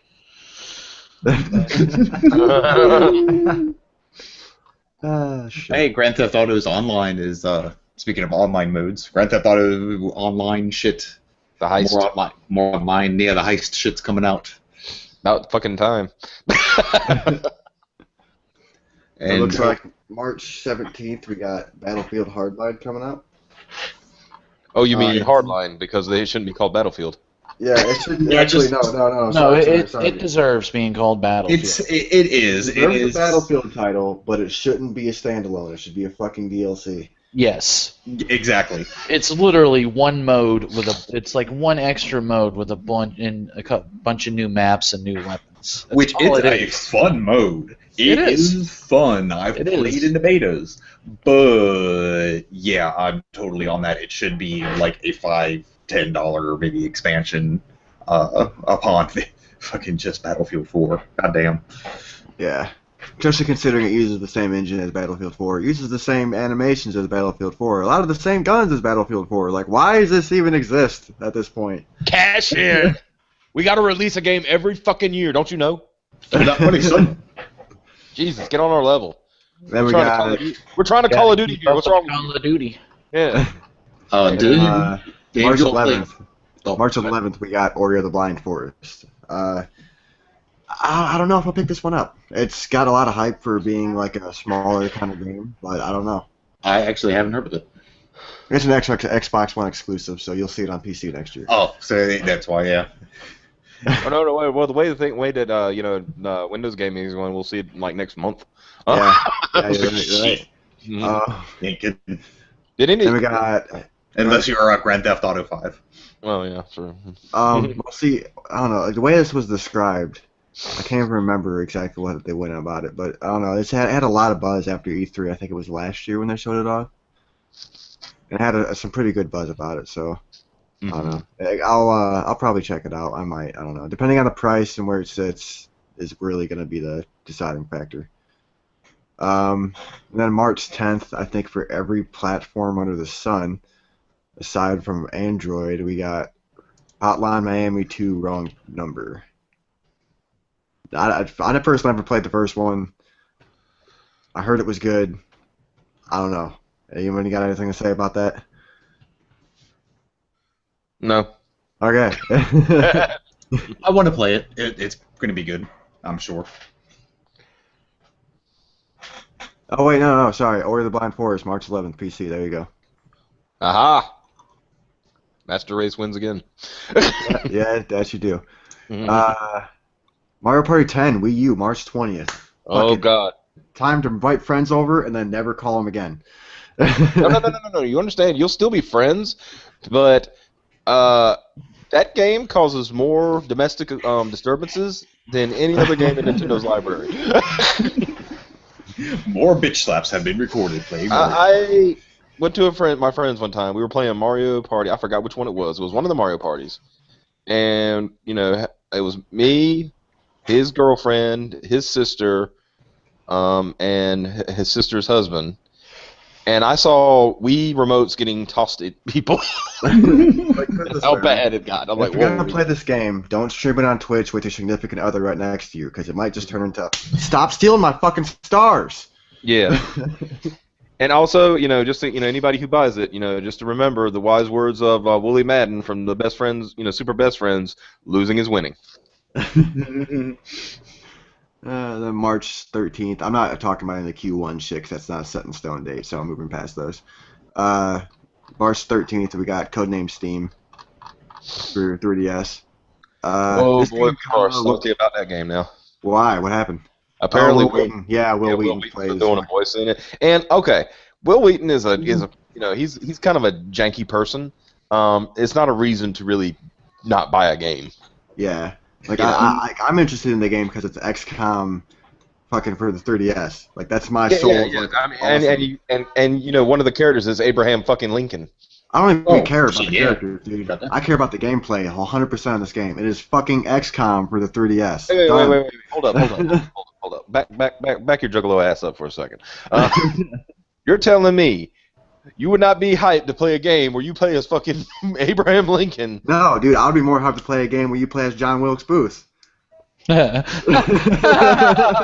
God. He went there. Juggalo's confirmed for murdering Lincoln. Get confirmed, Tom. I just don't care, dude. Add it to the FBI list. See, how can you not, characters... drives game. All the fucking gameplay you want, but if you're playing like Space Marine, 000, who gives a fuck? That's why I didn't like. That's why I didn't like fucking what was it, Quake? Oh yeah, Quake. Yeah. Anyway. Yeah. But I'm just gonna run around and shoot things. I mean, I get what you're Quake's a saying. good game design, but I just couldn't get into it. I get what you're saying, and that's cool and everything. But I'm just more hyped about the fact that it's an XCOM game I can take with me. Yeah, I need to get a 3DS. Don't we all? And then March 21st, Netherwinter comes to Xbox One. The people on PC already know this game. Yeah. I have that's extreme about- bias against I have extreme bias against Cryptic Studios. I will just say that Neverwinter isn't a bad game. It's just a game that you probably won't play for a long time. Wait. Cryptic made this? Yep. Fuck it. Fuck Cryptic. Alright. Fuck him right in the ass. Fuck him. Look, see? I'm See? gonna- Wayne knows. Fuck, Wayne fuck, knows. fuck. Wayne knows. Hold on, Damn. I'm gonna renege on some of the Q1 stuff. We got PlanetSide 2 coming to PlayStation 4. That just says Q1 2015, so there's no set date for this. That's cool. I played, and I'm actually gonna get back into playing it because it's just a fucking fun game. PlanetSide 2, while not like as huge and expansive of a universe as PlanetSide 1 was, is still a fucking boss-ass fun game. It's free to play on PC as well. But it's this like super huge, large-scale battles over massive maps and squads of like 50 to 200 working coordination on different shit. It's a ridiculously fun fucking shooter, and seeing it come free to play on console is pretty cool. Then we got Resident Evil Revelations is coming out again for everything underneath the sun. So PC players already have it. I'm assuming it's already out for consoles as well. The next one I want to touch on, I kind of don't want to touch it with a 10-foot pole. So if somebody else wants to read it, that'd be great. No, which No? one's that? Awesome. We can move on. Broken Age 2, or Broken Age Act 2. Is that still a thing? Apparently so. Hmm. Apparently he didn't squander all of his money. Just most of it. No, he did. He You did. see, look, I thought about this. You don't understand. Look, hold on. Wait, mind show. Yeah, but you're going to say something stupid, and I'm not going to let you. Look, I'm gonna let you finish. look, I just want to point this out. We all saw at GDC how bad he was with numbers. He couldn't even figure out math correctly. That's what happened to the money. Oh, yeah, we were aware of that. But what I was going to say is, like, the whole point of Broken Age 1 releasing it when he did was to pay for Broken Age 2. Oh, yeah. Yeah, and then we figured out, I think we crunched some numbers the other night and figured out, like, with the budget that he originally had versus what he got, if he had only gotten the original amount of the game, he could only made 1/8 of the original game. Because, money, how does it work? No, but seriously, yeah. He used to have no concept of money. And plus, is that under Q1? Yeah, it's Q1. Okay, it ain't coming out. If it's just Q1 and don't have a firm date, it's not coming out. Q Infinity. Yeah. It'll probably be terrible anyway because he has no staff now. And Yeah, we got March 24th. It's another one I really don't want to hype up. Borderlands: The Handsome Collection. the handsome what? I'm just kind of on Borderlands anyway. Like, I mean, beyond any politics, I'm just kind of on the series Oh, now. yeah. First couple were fun. Not even politics. It's like when after Borderlands, Memes Lands 2, the meming, and then Memes Land, the pre-meme. That crack writing, am I right? When your crack writing staff is doing nothing but memes, it's time to get a new crack writing staff. Alright, we got also iWill's New and Tasty, which is already out. Or I believe so, right? Yeah, it is. Go get that game. It's the one I'm thinking of correctly, that they pretty much redid the first game, right? Yeah. Yeah, it's go actually get out for Xbox One, apparently, for this list. Just go get any of those games. Any Oddworld games are fucking amazing. They're awesome. Then we You need to got play them. Yoshi's Woolly World for Wii U Q1 2015. Did you say Yoshi's Woolly World? Yo. I know. I had to slow it down to actually say Woolly World. Mm-hmm. Woolly World. Yoshi Woolly World. Bring it back to Super Best Friends. Yeah. It was funny because this game looks. You need to go back sometime and look at their E3 coverage last year when they were watching E3 stuff, and when they showed Yoshi's Woolly World, when they first showed it, they were like, "Oh, this is pretty cool," blah blah blah, So it's like it's like Kirby but with Yoshi, and then when it showed Yoshi's Woolly World, they got super hyped. But yeah, after that we got March 17th, Devil May Cry Definitive Edition. Well, actually, I gotta say the full title. Sorry, DMC Devil May Cry Definitive Edition. So Devil May Cry Definitive Edition. Fucking Christ. So there's one game in that, if I remember correctly, you can just toss out, and then you can play the other one, right? Wait, what? I mean, there's one game. I mean, you play Devil May Cry, but the other game, you can just toss in the garbage because it's not a good game. Yeah, like I don't know. I hate that fucking title. That's always bugged me. It's like they do know that DMC stands for Devil May Cry. Because that comes with it comes with a game that shall not be named, and what DMC 4? Oh, I don't know. Is it? I'll be completely honest with y'all. I never played any of the other DMC games, and I actually like DMC 4. But I think it's probably because I never played any of the other DMC That would be games, so I have no exactly reference. why you liked it. I mean, I'm not saying that the gameplay is bad. I'm not saying it's a bad game. Just don't play as Dante. Yeah, you know that there's a reason he's called Dante, because he's not. Dante. Dante does what Dante don't. Then we got March 17th. I think it is as well, right? Yeah, as well as DMC. Final Fantasy Type 0. So that's going to be a day for HD remakes right there. Those of you who don't know, Final Fantasy Type 0 was a Vita or a PSP game. Not sure which. And they're bringing it back. One of the two. And they're bringing it back for Xbox One and PS4. And we got Mario Maker Q1 2015. I think that's all you're going to say about it. It's like, cool, if you're really into wanting to make more Mario levels, awesome. Yeah, it could be interesting. You know, somebody's a Mario fan. Interesting. Yeah, you know, that's a niche game. Yeah. That's, you know, that It's they not a didn't system advertise seller, anything else. Yeah, it's not a system seller, but it'd be cool if you were, a big time Mario fan. So, you know, what mostly will come from it, I think, is those those Mario edit videos where they use all the in-game items that make sounds to make music. The Mario Those music are amazing. Yeah. You see, That's what's probably going to happen. What I actually thought about is, if I get the game, I'm just going to make the most preferred Mario track ever, dude. Yeah, just you run around the giant penis. Yeah, it's going to be fucking the turtles floating up and down in the shape of a cock. Just Or people setting stuff up being infinite combos. Yeah, that online community had to be, heavily monitored. But yeah, we have Story of Seasons, March 31st. Speaking of niche markets, it looks like it's Harvest Moon. Yeah, previously known as Harvest Moon. Ooh, I'm getting hyped. Harvest Moon. Yeah. Oh yeah. Does anybody else actually enjoy those games besides me? I love Harvest Moon. Okay, I've only played the first Harvest Moon for Super Nintendo. I haven't played one since, but I liked that one. I played the N64 one, and I was addicted.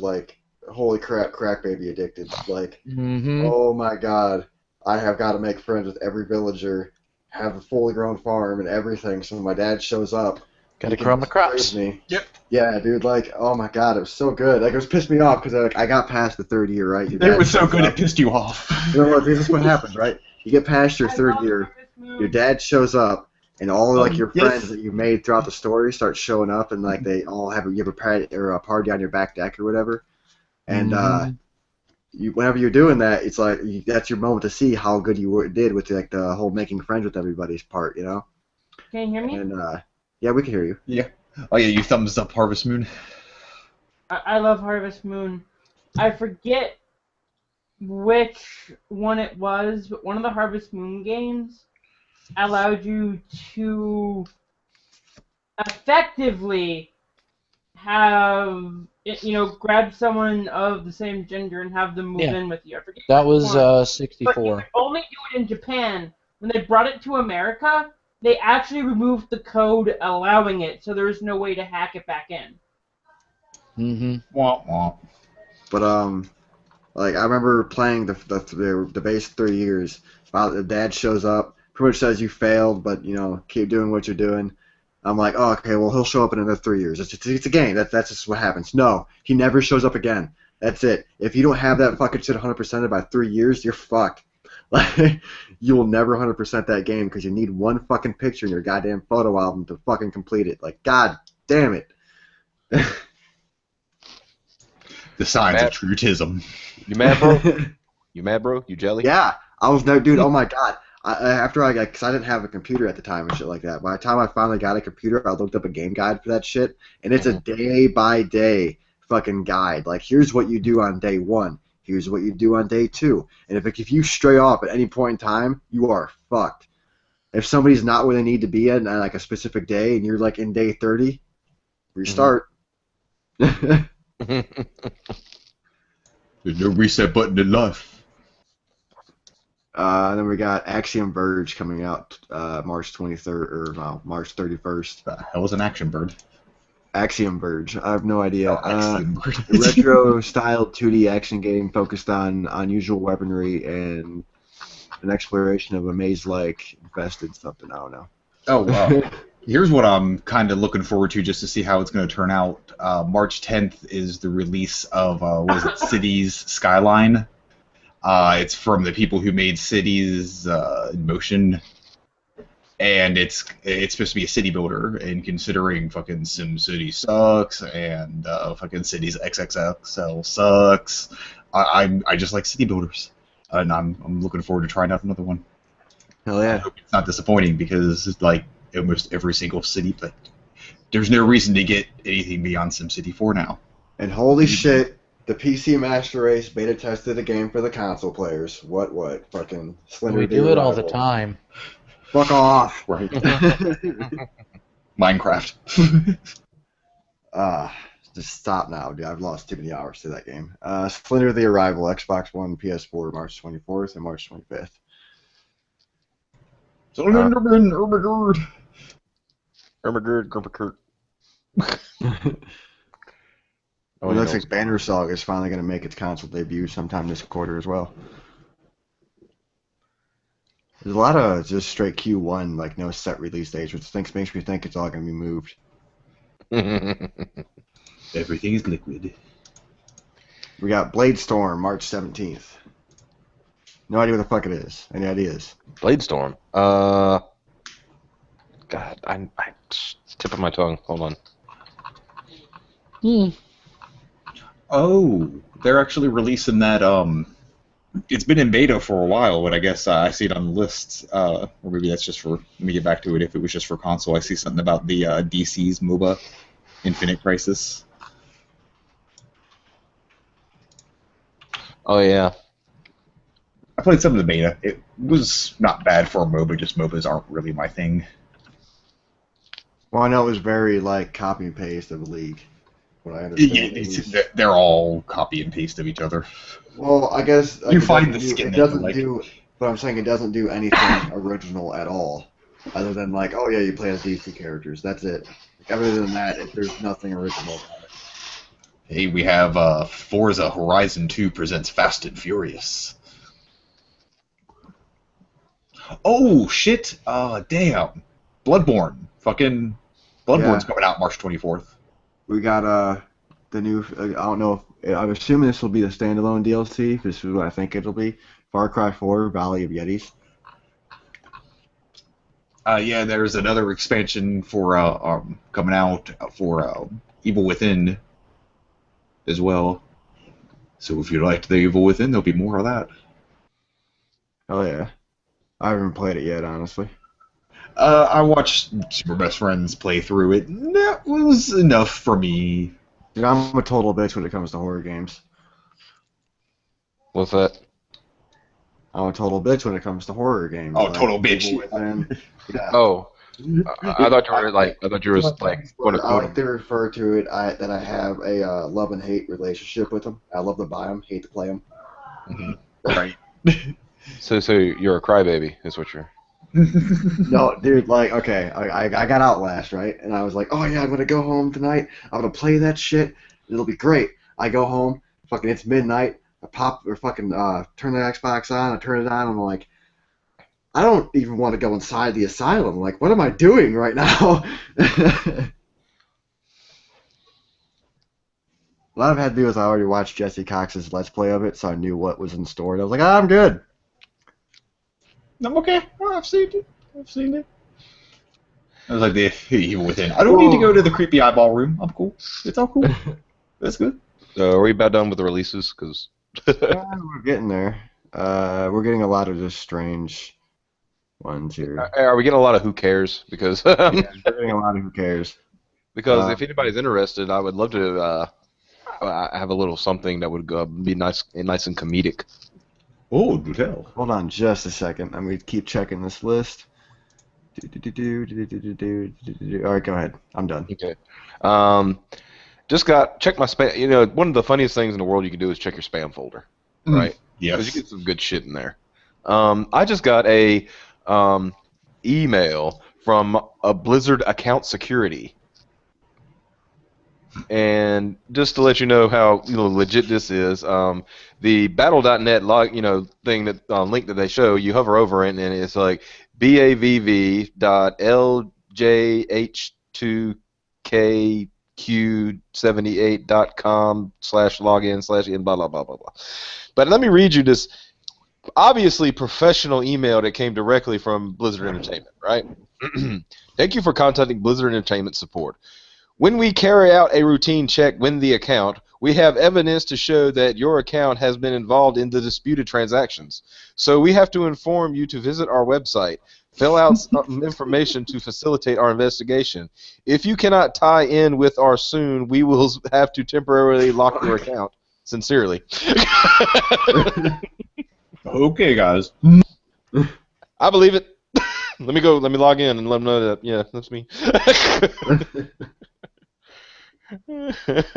Oh my god. That's... Wow. Oh, and people I don't recommend always, make sure that when it's in your junk folder that it doesn't open any links and attachments and things like that. Just they're fun to read sometimes though. Alright, so we got 40 minutes to shoot the shit. Okay. So I have a really important question for you, Ryan. What's that? How do magnets work? Oh, that's a positive and negative polarity, and just fuck off while you're at it. And a healthy amount of fucking off. Yeah.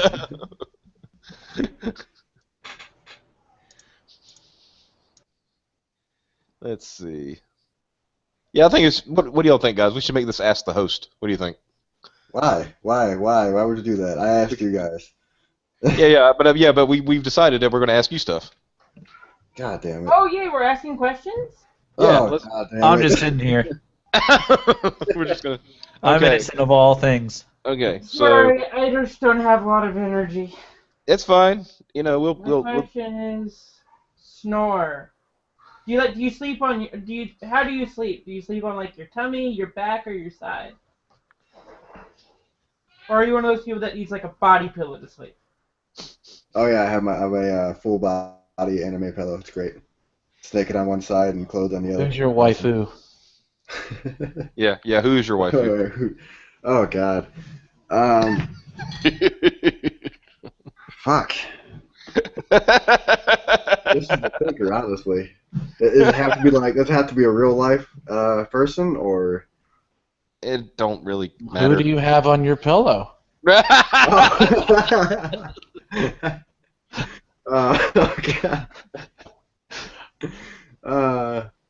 Let's go with Bulma from Dragon Ball. Man, you gonna get fucked up. You know who she with? I like to live dangerously. Well, okay. No, you negated that first part because you said live. Oh. Because you wouldn't be doing it very long. Let's see. Anybody else have any questions for the host? Because this is going to be hilarious. We may wrap up tonight's show early, by the way. Let's see. I have to know, since you are a fan of the Insane Clown Posse, have you ever face painted? What do you mean? Yeah. What? Yeah. Yes, I have. I mean, Okay. of course. Okay. I like that was like he was I like, mean, like, duh. does he drink Fago? Yes. Do you drink Fago? Do you even Juggalo, kid? Like, come on. Do you drink Fago? That would be a good next question. Yes. Yeah. Like Not all lately. the time. 'Cause- no, not all the time. Not lately. The stores around me stopped selling it, so I have to find a new location. Yeah, but there's probably a reason why they stopped selling it. You're attracted the wrong kind of crowd. Okay, fucked up thing, right?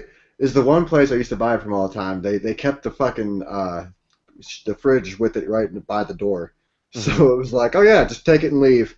That's a bad place to put some Fago. You gotta put that shit behind the counter. Yo, wait, man, I heard you got some Fago.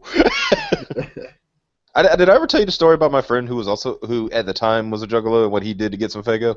No, I'm kind of worried now. Okay. Now here's the funny thing. I'm gonna tell you the really hilarious part about this after I tell you what he did. So they came up with the idea. They wanted to try some Fago. You know, this is the South. Fago's not a big deal around here, right? Mhm. These fools, 2 of them, drove all the way to Pennsylvania. They looked online to find out where an old store sold it, drove all the way to Pennsylvania in one night, and came back the next day just to have Fago. They came back with like one of them little box crates. I You know, got a story for you. No, wait. Now, here, I'm going to tell you something that's going to be hilarious in a minute. So they did all this, and the rest of his friends, like me included, were looking at him like, "Are you insane? That's the dumbest thing I've ever heard for a fucking soda, right?" I went to a store no more than a week later. Guess what that store sold? Fago. Right? Fago. And I said, did you think to go to, and what was funny is this store was like 4 miles from his house.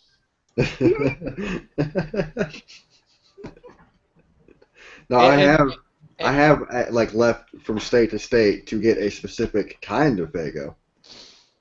Oh. Hey man, Blue Moon Mist is amazing. Fuck off. Now let me ask you this: Crazy do thing. you like Fago now because you like Fago, or do you like Fago because you're an ICP fan? No, I just genuinely like Fago. I liked it before. I liked it.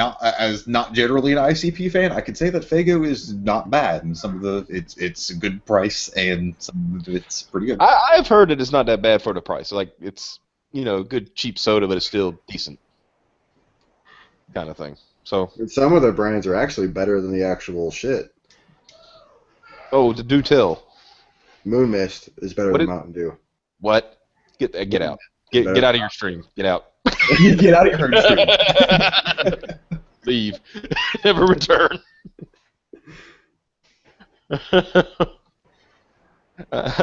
Sorry, that's Carolina Pride. I can't let you disparage the Mountain Dews in my presence.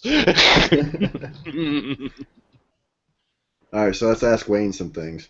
Sure. I don't know. I don't know if I can guess it. I just wanted to heat off me. What's the most redneck thing you've ever seen someone do? That I've ever seen someone do. I gotta go for this. Okay. Okay. Here's one for you. This was probably a few years ago. We had a nice snow and ice storm. And I'd say for us, that's pretty decent, about 6 to 8 inches. And then ice on top of that, so it was like pretty solid and packed, right? And one thing that we, people around here like to do is they get out our, ATVs and ride around in the snow because why the fuck not, right? Mm-hmm. The one thing that I didn't think sane people did was to get on an ATV and then set it so you just spin in a circle as fast as you can for as long as you can. Yeah. Yeah, I mean, it's literally like just spinning like you. Well, what is it about rednecks and going in circles like a NASCAR? Yeah. That's what I'm It's saying. not bad. And of course, I'm looking at these fools like you realize that you could die. Like if you get thrown off of an ATV going at that point probably 45 miles an hour, and you get thrown off and you have no helmet on, you will die.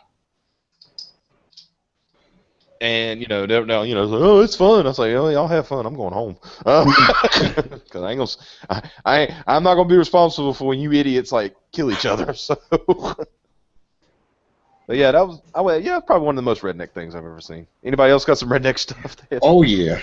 So this was about 19. So I was sitting. It was at a trailer park, and like not a nice trailer park. Like this is a trailer park where like everything that comes to mind that's bad about trailer parks when you think about a trailer park, that's there. The reason that tornadoes happen, pretty much. Exactly. Okay. So I'm sitting on outside drinking some beers with friends of mine, and all of a sudden we see about 4 people scuttling down the road with a fucking porch. A porch? One of the dudes we know from fucking high school. I mean, we're just sitting back, drinking, chilling, and I mean, just imagine you're just sitting there. It's like late at night, maybe like midnight, 1 o'clock or so. Yeah. By the fucking porch. It's because they owed him money. The motherfuckers owed him money, so they went and stole their porch. They stole the porch off the trailer. Yep. That is tremendous. That has to be the greatest repossession I've ever heard of in my entire amazing. Life. Sometimes you just need a fucking porch. I'm just thinking, it's like, oh, you want to mess with me? You want to owe me money? Go get his porch. You say his porch? Yeah, No, well, his you know porch. what? They hit it just right on the head because one thing a redneck loves to do is sit on the porch at night.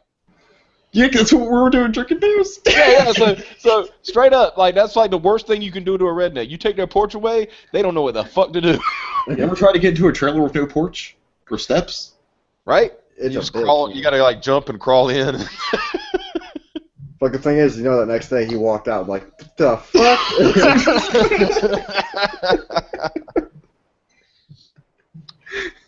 Now he probably knew who did it too. He's probably like, Motherfucker. now he's probably like, hey Ma, they took the porch again. Again.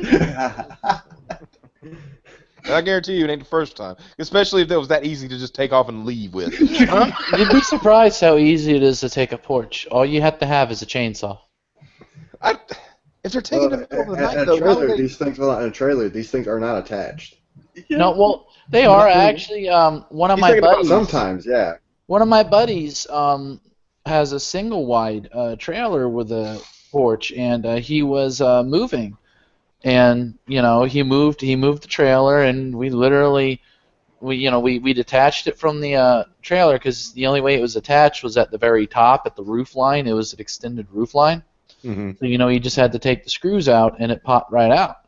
And then they pulled the trailer off. We just took a chainsaw and cut the damn supports, right across, right underneath, through the porch on a trailer, brought it over to the new place, and then we just sat down new posts and screwed, we just screwed the porch to new posts in the ground.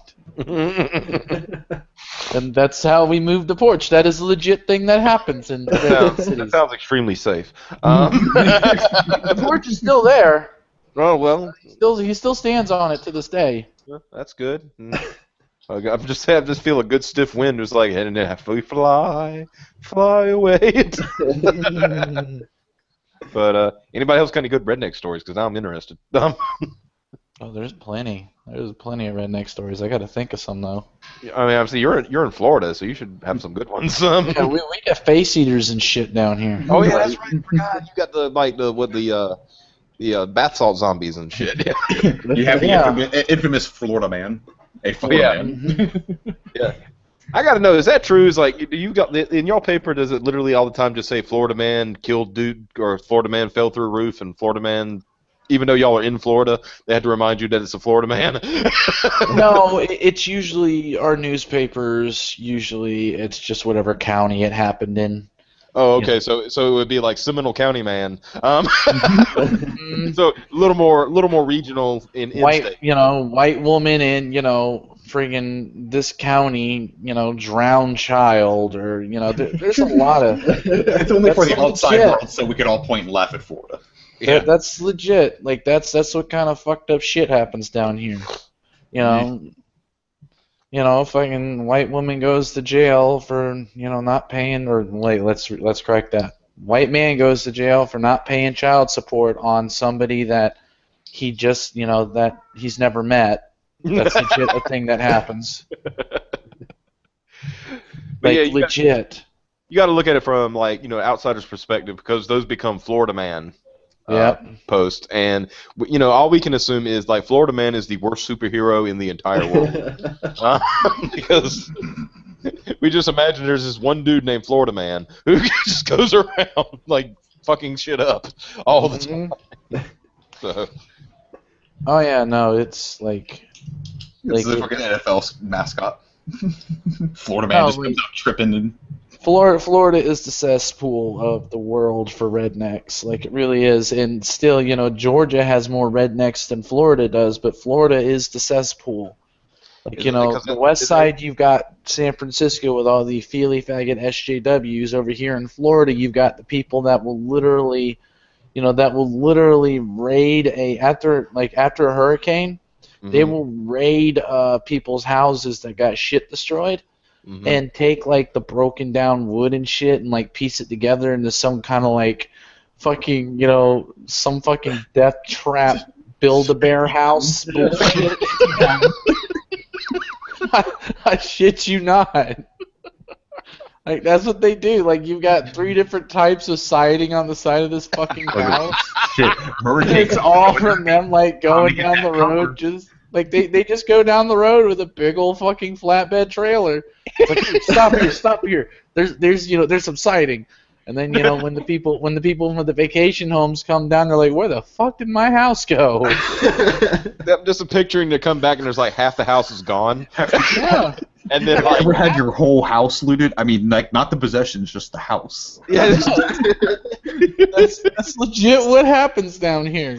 I've heard about leaving cars on blocks, but I've never heard about leaving a house on blocks. Like, holy shit.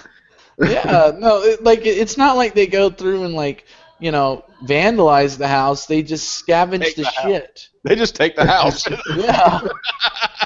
Yeah, they just scavenge the shit out of it. If you ain't got that bitch ain't bolted down, it's fucking gone.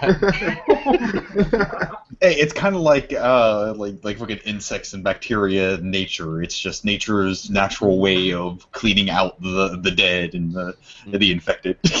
Like, here's a little story. Like, you guys know that I've been renovating my house, and you know, all that shit.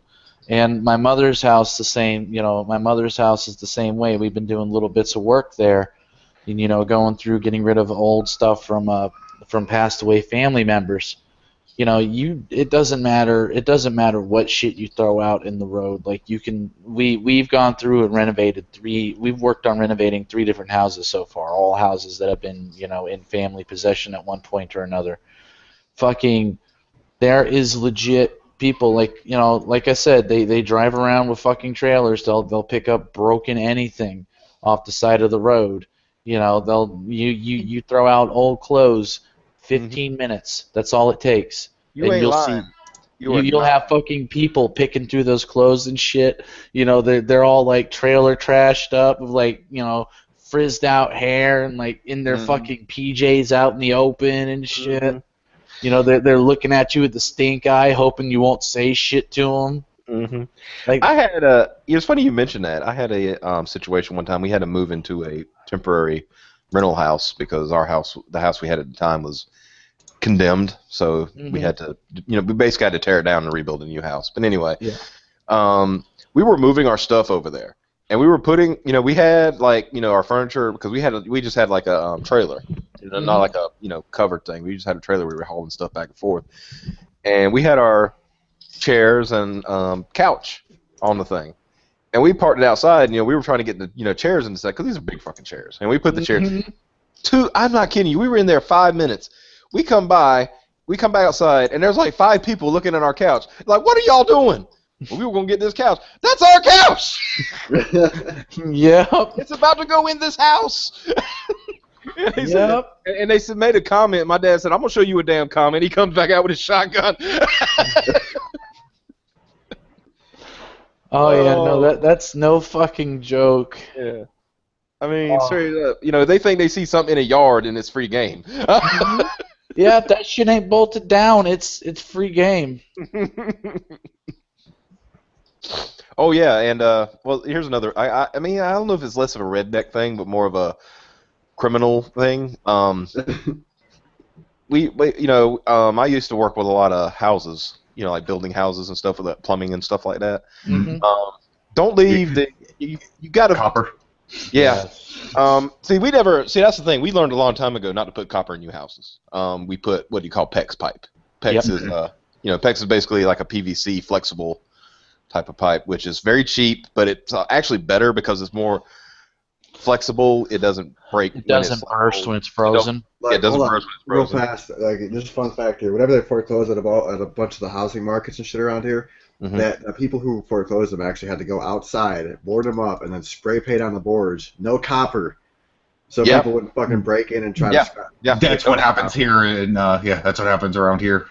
Because But- you will get people who will just straight up like take every piece out of there. If you have aluminum siding on the fucking abandoned house, they'll fucking take that They'll shit. rip down the wall. They'll pull out they'll pull the wiring out of the wall for the electrical. That's They will crazy. gut a house. If you need a house renovated and you can't afford to pay somebody to come in and demolition it, just like especially in Florida, that shit legit works. You just tell somebody here, come take the copper, and they'll fucking rip that part. They'll rip that house apart and take every ounce of copper out of that bitch. Mm-hmm. But let's put it this way: last thing you want to do is in North Carolina, in the middle of summer, move into a brand new house that you just paid for, and realize the air condition doesn't work because some idiot stole the fucking copper out of the air conditioning unit. Yep. They literally, I don't know how they did it so neatly too. I mean, you wouldn't have known. Oh my It's like, God. like you come outside and it's like, you know, they send a heat and air guy out there because, you know, we were there like, you know, to finish up some stuff, and it's like we were trying to run the air conditioning to work, and like we knew the air conditioning guy, and he pops it up. He said, "Well, this is why." It's like, "Why is that?" They ain't a lick of copper in the damn thing.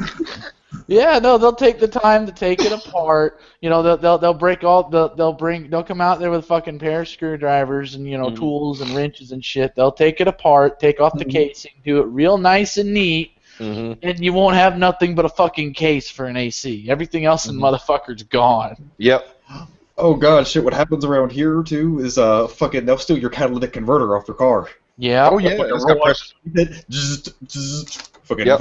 all fucking take that shit. Yeah, it's a what do you call it? It's because it's got the precious metals in it. Yeah, it's And- like was it platinum in it or something Yeah. like that? Yep. And it goes for a very high dollar. So, but yeah, like especially during the housing, you know, like Rye was saying during the housing problem, man, I don't know how many houses we had to redo because of copper. You know, copper just gone. Somebody moved into a rental house, turned the water. Of course, I blamed a lot of that on the people who were renting it. They were like, "All right, the person's moving in. They go to move in. They turn the water on, and all of a sudden you hear under the house." It's like, why is there? I think you got a leak under the house. Me and my dad go over there, look under the house. Well, there's a reason why you have a leak under the house. Why is that? Because there's no fucking plumbing. Mm-hmm. Just took everything with them. I was like, well, that's why I say don't ever. You know, I recommend anybody you build a new house or you're renovating or something like that. Don't put copper. No, it's almost like you almost can't rent property down here because of the type of people that buy property. I mean, right? Or people that rent. Like down here, you can't, like, the rent price down here is so fucking low, which is good, but that's because nobody's willing to pay that much, and the people that are willing to pay are, these are like fucking people that will take. Like one of the houses that I moved into a while back when I first got out on my own was a very nice three bedroom house and everything. It was very nice. When I moved in, one of the first things the landlord was talking to me about was like he was asking if I was going to steal if I had ever heard of people stealing smoke detectors and shit. Because he's an out of towner, and he's one of those people who just buy houses and rent them for money. Yeah. I was like, no, never heard of that. apparently before I had moved in, there was a bunch of Mexicans that lived in the house, and that's another famous thing with fucking houses down here, is Mexicans. Fucking these Mexicans, when they moved out of the house, not only did they take all the smoke detectors, they took fucking the doorknobs. They took fucking doors with them. Yes. Oh, god damn it. Yeah, they were taking they he had to replace a bunch of doors and shit in the house too. I was like, what? No, And- no. Scavengers. Kid Yeah. you not. One time, we were working. It was an apartment complex we did work in, and the guy who ran it came up and he said well, I got to go to unit 15 or something like that, whatever it was. Well, what's the problem? He said, well, the screen door's gone. I'm like, what are you talking about? Screen door's gone. He said, somebody just took the screen door. Well, kid you not, an hour later, we were going down the road, and we saw this dude on a bicycle with a screen door. What? All in the screen door down to the metal, the place where you can go trade it, trade your metal and stuff like that. So he's on a freaking bicycle going down the road, and he's got a screen, he knocked the window out, the window out of the screen. So he's just got the screen on his shoulder, and he's riding his bicycle down the street. Yeah. Motherfucker. No, I said that's the most hilarious thing I've ever seen. Another thing that happens down here with renting property is in almost every rental contract that I've signed, they very specifically and explicitly have something in there saying that you will not have any more people staying in the house than you do bedrooms, because a lot of people will rent a 3-bedroom house. And then they'll sublease that bitch to their friends with their family, and you'll have the landlords will not knowingly end up having 15 people stay in this 3-bedroom house, and they're all fucking bunked up and shit on each other's beds, sleeping foot to toe and shit. And that's legit how a lot of people down where I live, is they just go from place to place, not telling the landlord that they're subleasing the place to their friend. That way they can pay pennies on the dollar for rent split 15 ways. Right. Yeah, I see that a lot too. Of course, goddamn, this isn't redneck. This is going into ghetto territory because this is straight up in the fucking ghetto. Semi-recently, a police officer got busted around here setting up, those police way stations that they'll set up sometimes. He talked to fucking some landlords of apartment complexes about setting up way stations at their apartment complexes, and of course the landlord's going to be like, hell, you want to set up a police way station here in the fucking this ghetto apartment complex? Okay, cool, yeah. They were then using those apartments for parties involving cocaine and prostitutes. Yep. Thumbs up. Good job, police.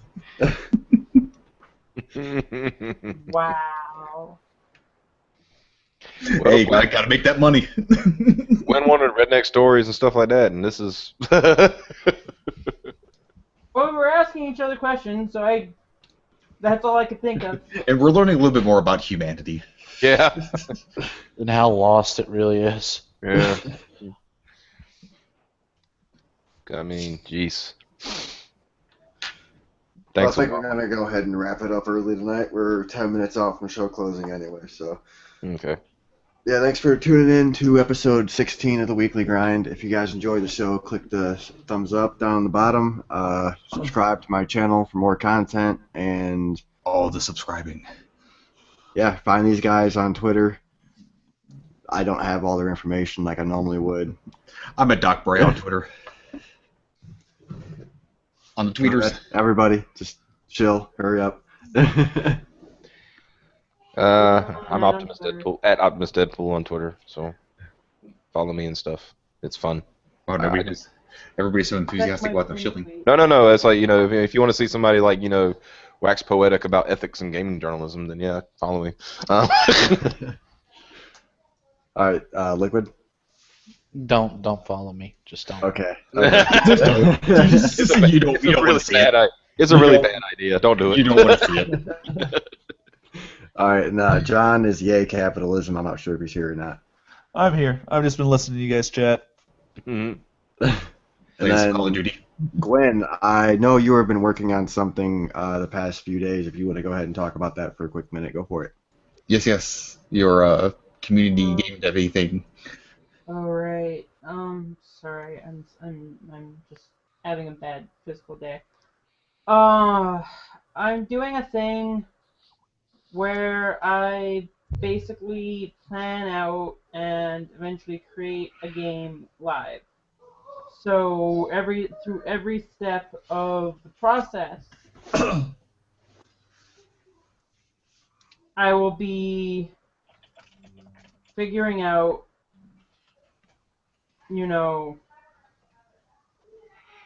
I'll be like pitching like my ideas to the audience, and like I'll discuss how various mechanics concepts have effects further down the road, and just sort of the interconnectivity, and just go over and sort of let it evolve.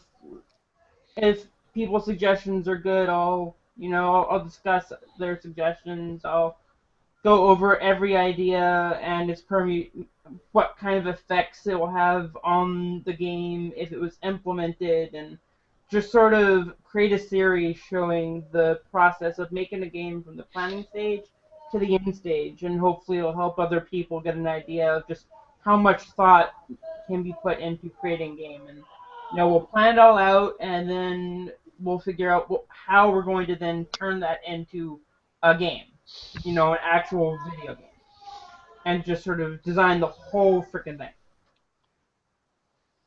And so I hope that, people watch and get involved, because in a way it is kind of a community project. Yeah, it sounds really nice. Like there's like open source game design.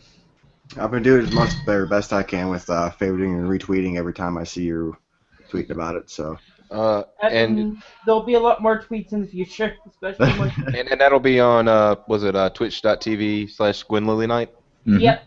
Okay. It's also going to be on be Solution 6 months as well too. Time every weekday, without fail. And you can see. It will go as long as each day as I have energy to make it go, given my disabilities. Mm-hmm. And you can follow her on Twitter at Gwen Lily Knight. Yeah. So make sure you do so. Yeah. For that and Hearthstone goodness and just all sorts of inspirational shit. Yeah, thank you. And thanks for tuning in, everybody. Come back next week.